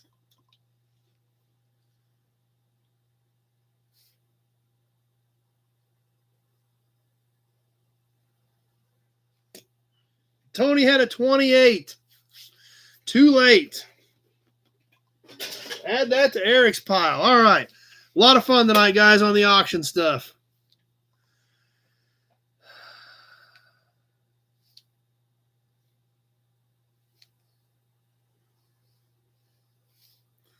We should probably move forward and at least catch the brochure. I don't know if we'll get to story time tonight or not. We've got story time. We've got classified ads. And we may have to push that stuff to next week. But that's fine. We'll catch this brochure, I think, next.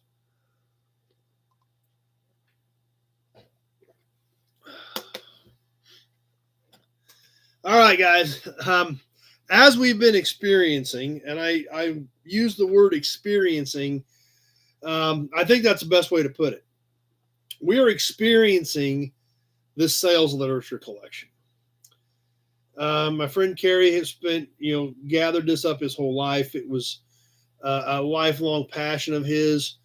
When they were moving and he needed to downsize, like I've told you guys before, I was the lucky guy that got the call.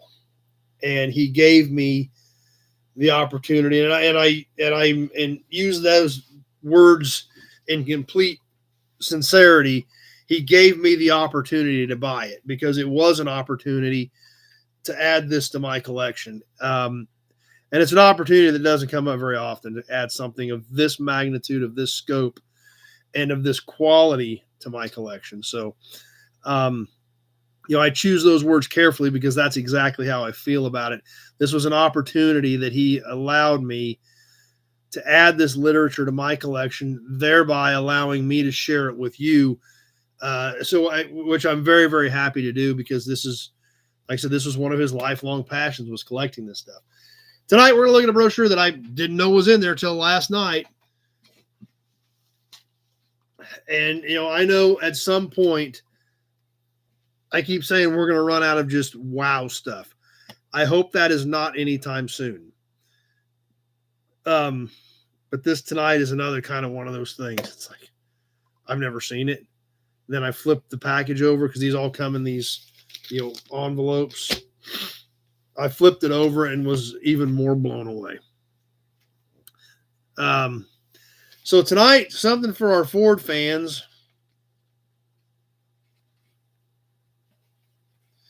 Some of you guys maybe not have even seen one of these before. These aren't real common. You see their counterparts at every car show you go to. There goes the hearts. We're ready for the brochure.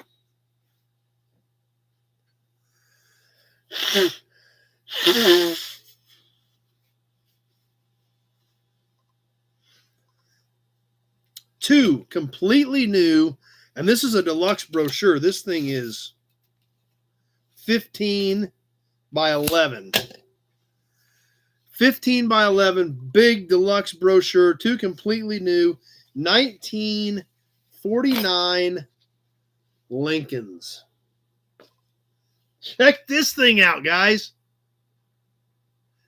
A sales brochure for 1949 Lincolns. And there goes the hearts. That does not surprise me. This stuff is so off the rails, it's crazy.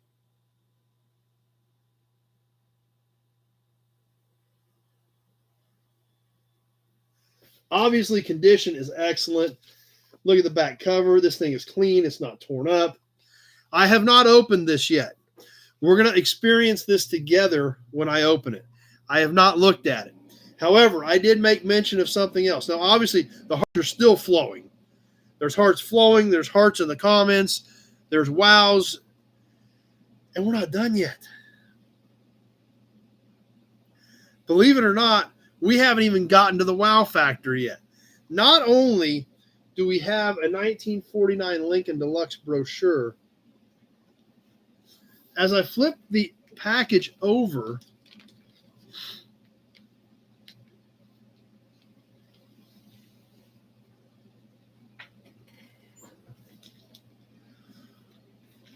we've got the original envelope that it came in. I mean, finding the brochure would be hard enough. This thing has the original envelope. I know, John. That's what I'm saying. I know. I mean, it's still intact. The flap is still here. The original envelope for the Deluxe 49 Lincoln brochure. Yeah. So, yeah. And now we're going to open it up and look at it. We haven't even opened it up yet. I couldn't believe this thing had the envelope. How many of these things have we pulled out with the original envelopes? The hearts are still flowing for obvious reasons.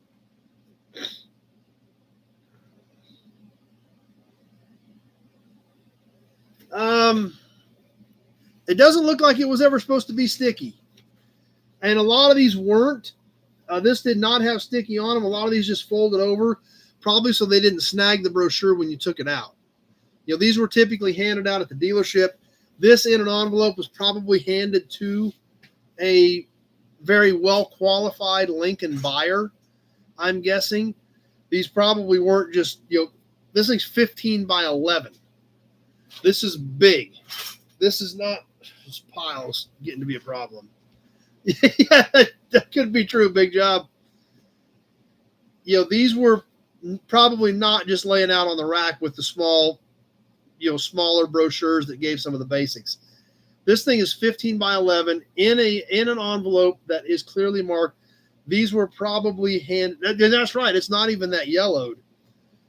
These were handed out, I'm sure, to well-qualified Lincoln purchasers at that time. Okay, I'm going to put this back in the sleeve. First thing, immediately. This is too off the chains.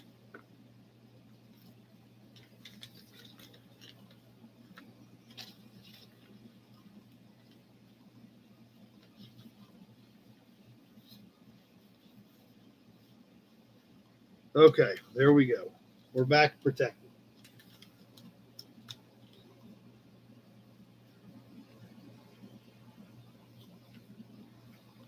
Okay, here we go. We're ready. Are we ready? You think we can handle it? This is going to be a little tricky. Since this thing is 15 inches, that means when I open it up, it's 30 inches. So bear with me, guys. We need a stand. I need a music stand to put right here for brochures. That's what I need to get. We need to get a music stand. That's right, Big Job. You did get red carpet. Big cars, big brochures, big money. Let me move this pile.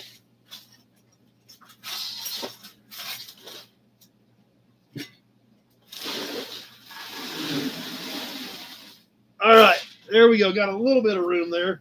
Yes, we need a music stand. We need a music stand. I can see if I got one of those. Okay, now I can kind of scooch over this way and hold it up here so maybe you guys can see it.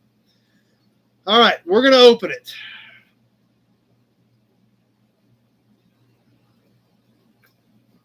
Could be true.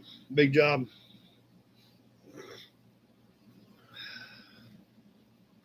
Here we go. Deliberate masterpieces. Built as deliberate masterpieces. The two completely new 1949 Lincolns. Masterpieces of the fine car field.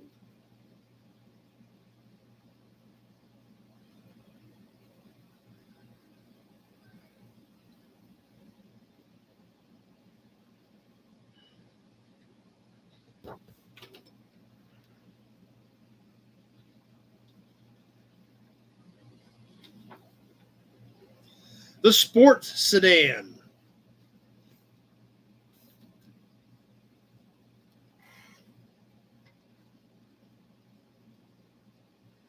I'm trying to get this out where you guys can see them. So there goes the hearts. I agree 100%.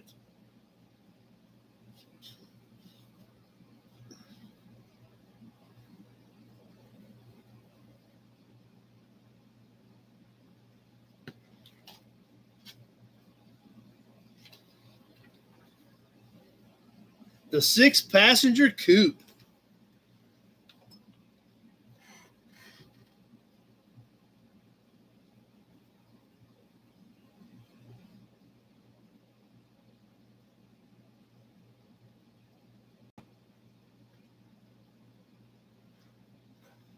And that's right, Pete. These are not photographs. This is 100% art. Sounds good, Kevin. That would definitely help. The 6-passenger convertible. Oh, come here. Let's do this. As long as you guys can see it, you don't need to see me.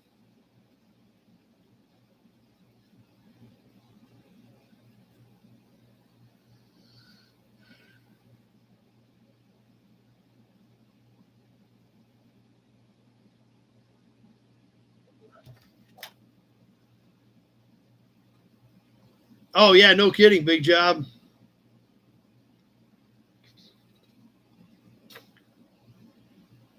Scott's owned Lincoln for 35 years. You got any 49, Scott? Oh, oh, wow. Oh, wow. You guys. Okay. Pete just said the drawings are amazing. Heather and Lincoln's are a good mix. Hey, it's way better than looking at me, right? I know. I think about that, Mark. I should have white gloves on. That's right, Michael. It is colorful. But, guys, hold on. Okay. You want to talk about how good this artwork is? Woo! Lincolns were priced from $25.27 to $31.16. That was a lot of money then. All right, guys, look at this spread. The Lincoln Cosmopolitan Outlook for Matchless Motoring. Look at this scene. It is the whole brochure. Hang on, guys. Here we go. Check this out. Looking out the windshield. Looking out at the bay. This is all artwork.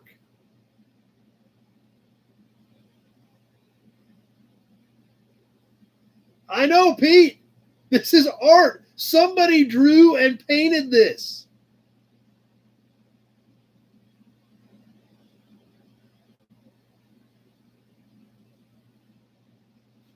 I'm just going to sit here and hold this for a minute so you guys can take this in. This is off the chains.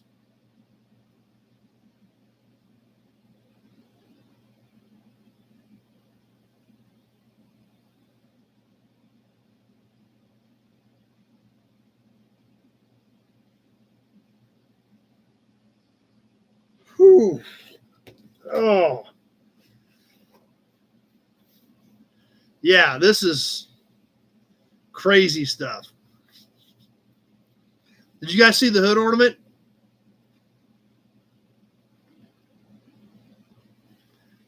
Did you guys see they actually have the hood ornament right there, even drawn on? The hearts are still going. I can't say I blame you.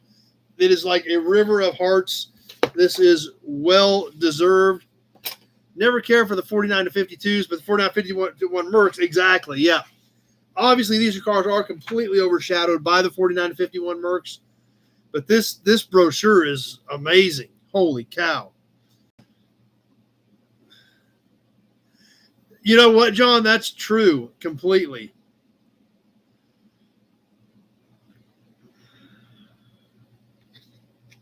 All right. The Cosmopolitan Sports Sedan.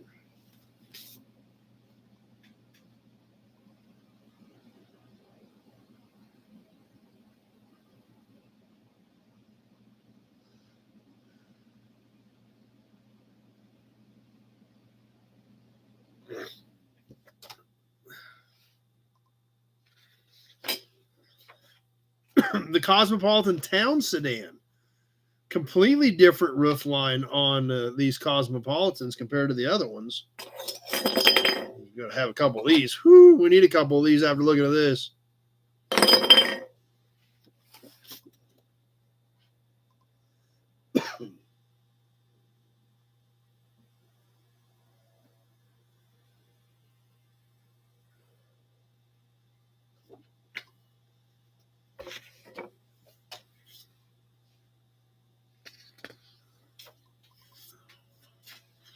The Cosmopolitan 6-passenger coupe.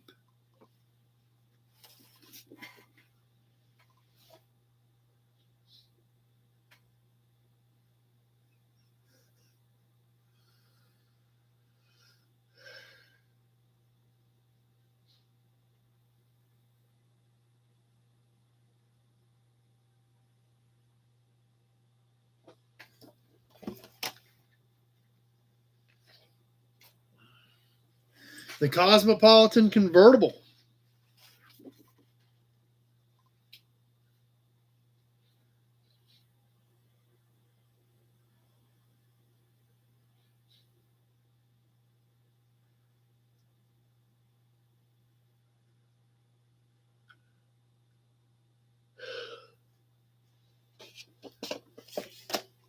You could sleep in that. There is no doubt about it. There would be plenty of room.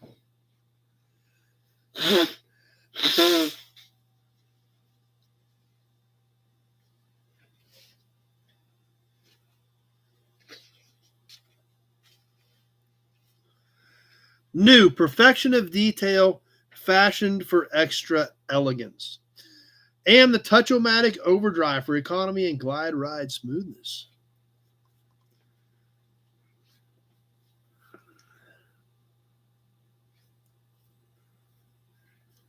Turn signals. Parking brake handle is convenient and free design. Convenient T design. door handles, seat adjustment, tail lamps are recessed. All kinds of the features of the 49 Lincoln. And look at this dash. I don't think I've ever seen a convertible in these either. I don't know that I've ever even seen any Cosmopolitans. I've seen some regular ones, but I don't know that I've ever even seen a 49 Cosmopolitan.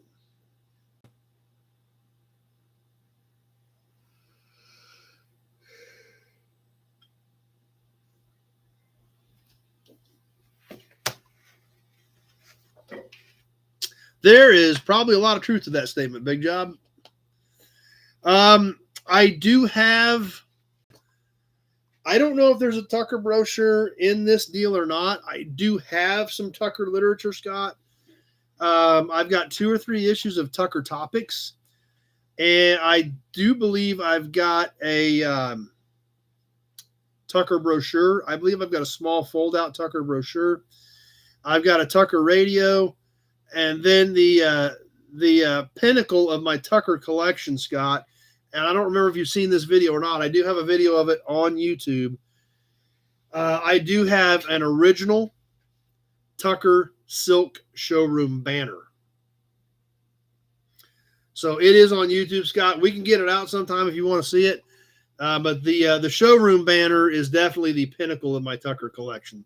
The radios, I've got 1 complete radio in the box. I've got 1 extra control head, which is right here. This is an original new old stock Tucker control head for the radio, and a little bit of literature. I don't know if there's any Tucker stuff in here, Scott, though. That is a good question. And my banner actually came from a guy who his dad signed up to be a Tucker dealer, and it had been in the family since 48. I couldn't believe he cut it loose. I threw a decent enough offer out there that it got his interest, and we were able to talk, and after a little bit of negotiation, we got to a number we were both happy with. But I do have an original silk Tucker showroom banner. New strength, security, and road-hugging stability on the 1949 Lincoln.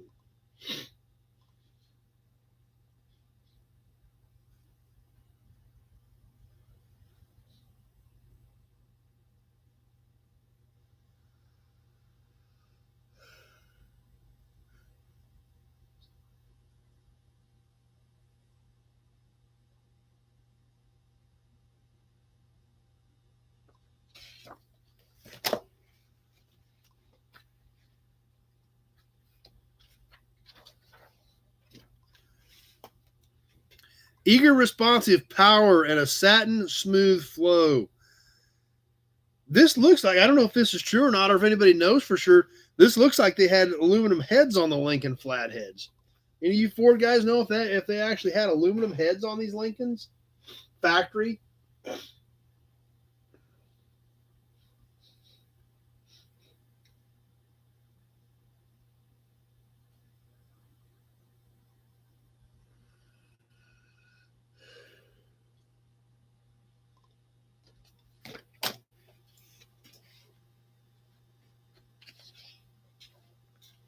Accessories that add the comfort of home to your motoring.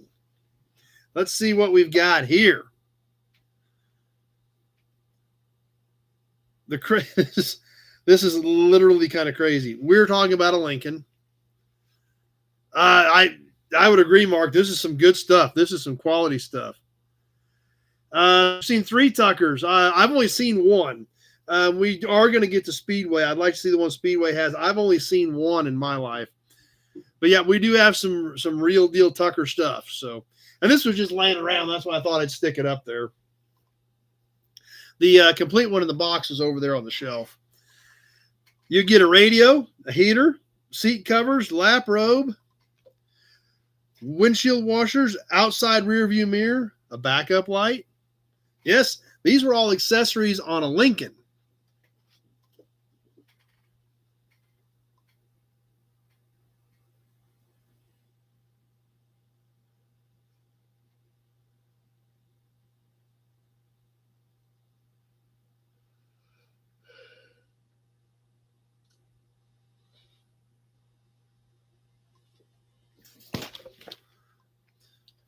Don't know how you would do it, Big Job. It's, that's such a it's a relative situation of what it's worth that day, what somebody's willing to pay. So I don't even know how you would really do it. Yeah, John says just check all the boxes.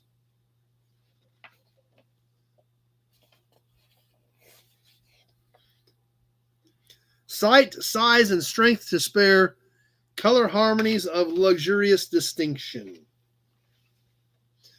One thing sitting here as we're flipping through this, I noticed something, and I'm going to let you guys look at this page, and then we're going to talk about this. Talking about interior colors and some structure issues.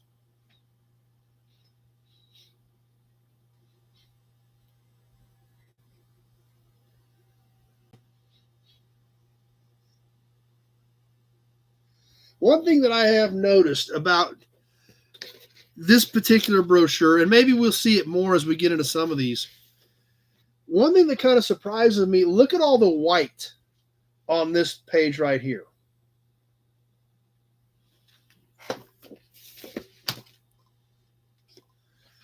And if we flip back here, a lot of white and a lot of light blue grayish background.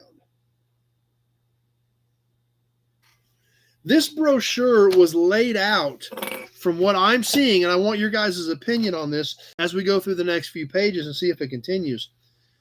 This brochure was laid out large, in charge, with a lot of colors, a lot of illustrations, but very clear and not busy. None of this stuff is busy. And here again, another perfect example. There's a lot of space on these pages. It's not jammed in there, crammed in there.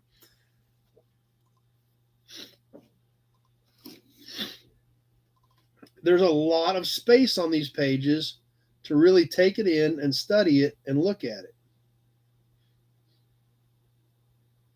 And that's another good point, John.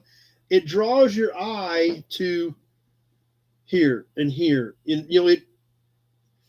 You're right. It draws your eye to the areas you need to look at and understand. So that's something else that we need to look at as we study these brochures and when we're looking at these drawings and these graphics, look at the cars. The car, that's convertible top and the interior, and plenty of space. You can actually sit here and look at the car with nothing else. There's not trees, there's not signs, there's not people. And I never thought of it that way. It lets the art breathe. A great way to put it, Bill. You can take in the car. How good were these guys? I mean, how good were these artists? Holy cow. You're totally right, John. It is brilliant. This was so well done. Look at this coupe. Look at this coupe. Let's examine this again. You can study this.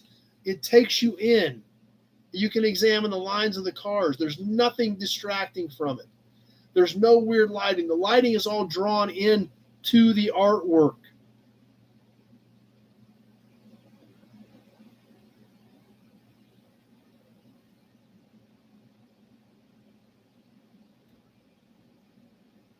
It does kind of make you feel that way, Mark. Holy cow. How good were these guys, man? And that's what you had, Big Job. That's what you had. You didn't have the internet. You didn't have people telling you all over the internet, trolls telling you what was good or bad. And even starts off with the design piece. It's not cluttered or busy, even though you're looking at a desk with a blueprint. Artist's name, I doubt it. We'll look and see if it says anything about a name here real quick. Just a copyright date, Lincoln Mercury Division, Ford Motor Company. This actually is signed. This piece is signed. We'll see if this signature jives with any of the rest of the work, okay? Great point, Tweedledee. Let's take a look here real quick. So here we see an artist's signature down here. That's right, John. People cared. That's all it boils down to. So let's look at the dash picture. 200% right, big job. Pride. There's another good way to put it, Eric. Let's find our dash picture.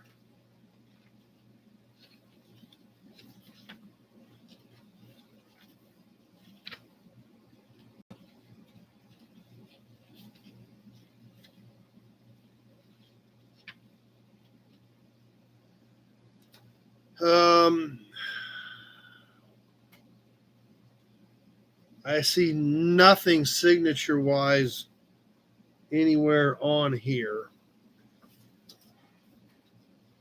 Don't see any signatures on that.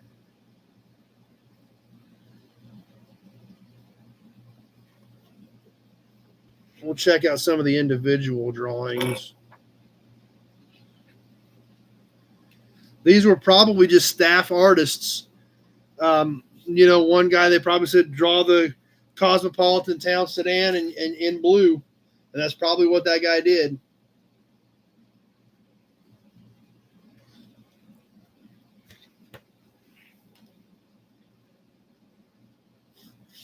And that's right, John. They probably were.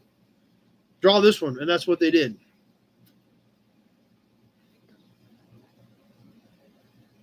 I don't see signatures on anything else. Any of these other illustrations.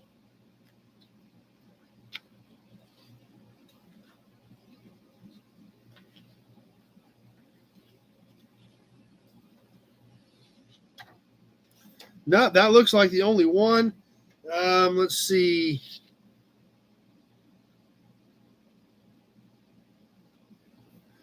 Nothing there in kind of the fine print.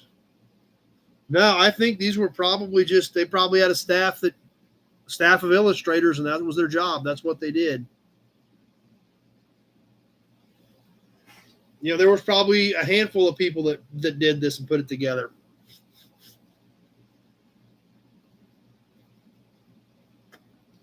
I know. In fact, we're going to do it one more time just for you, Wake Up America.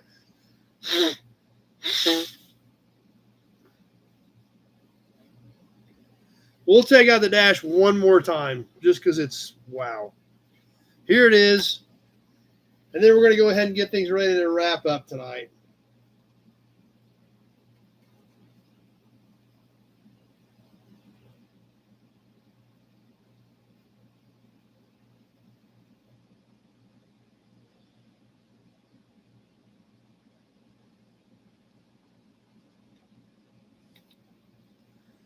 And there we have the completely new 1949 Lincolns with the original envelope it left the dealership in.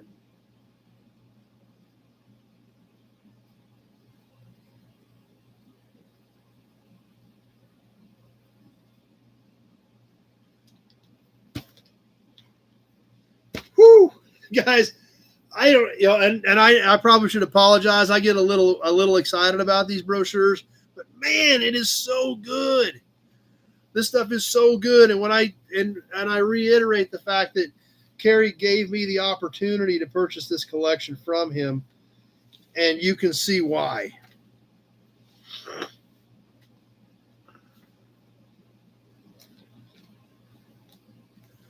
One of each. And that could be it. There may have been something about pulling it out of that envelope. Big job. You could be right. So, sliding that out of the envelope may have been part of the allure, part of the shtick of what they did. But there it is. It's back in its plastic jacket. The 1949 Lincoln Deluxe brochure.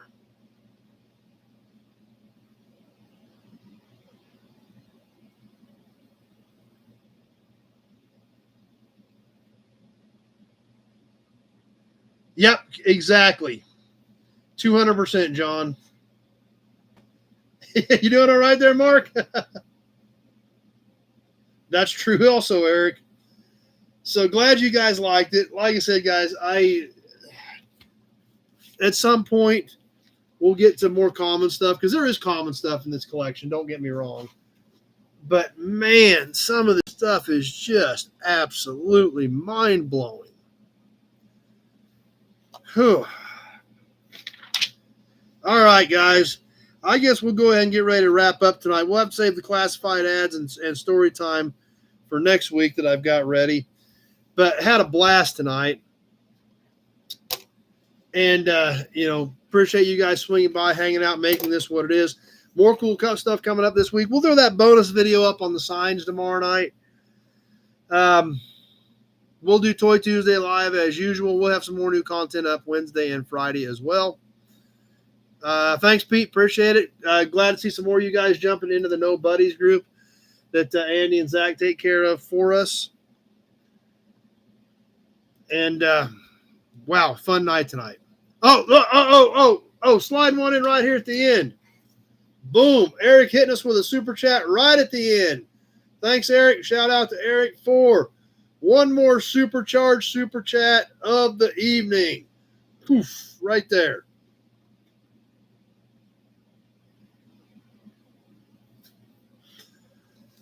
All right, guys. Thanks a lot. I appreciate everybody being here. Appreciate your support and making this all happen. Do I have you on the list for one, Tweedly D? Because you can't, if we order another batch. Okay, I did not have you down. If you wanted to send it to me, I can get another batch of them rounded up. If you wanted to do that. So, yeah, if you want one, you can send it to me. If we don't get another batch of them, we'll probably wait a few weeks to see if anybody else wants one, and either I'll order another batch or I'll just have him ship it directly to you. So, yeah, that's fine. If you want to do that, just make sure that you note Oil Can Book on it so I know what it's for, and we can sure get you one rounded up. So, like I said, if anybody wants one, we can still get them. Yes, the Oil Can Book, Eric, that's what we're talking about. And we may just have to order another batch of them, and then we can get them back in with your auction shipments. So, okay, that sounds fine also, John. So, yeah, we'll see how things shake out over the next couple weeks, whether we order another batch and then I start including them in your auctions, or if it's just one or two, I will probably have the guy that put it together send them. I'll just send him a check from me to get them out to you one way or the other. But, yeah, we can do whatever we need to do. He's still got some left, and it's a great book. So I know you guys are going to enjoy it. Anyway, that being said, guys, it's getting late. We're going to wrap things up. I probably should sleep tonight. I don't think I'll be out of here before 3 tonight, but I do kind of want to sleep tonight. So anyway, we'll get some new content coming up this week. And as always, appreciate you guys being here. Hope to see some of you Tuesday eating for some Toy Tuesday. Glad you guys are excited about the new raffle. And if not, if we don't see you Tuesday, we sure hope to see you right back here next Sunday night, same bat time, same bat station. Check out the website, feclassiccarauction.com. Sounds like that's is gaining a little steam and building a little momentum. We may have a pretty good sized group of nobodies here for the F&E Collector Auto Auction as well. So thanks for being here tonight. I appreciate your support. I appreciate your participation in making this what it is. Have a great week, everybody. If we don't see you Tuesday, we sure hope to see you next Sunday night. Thanks for watching.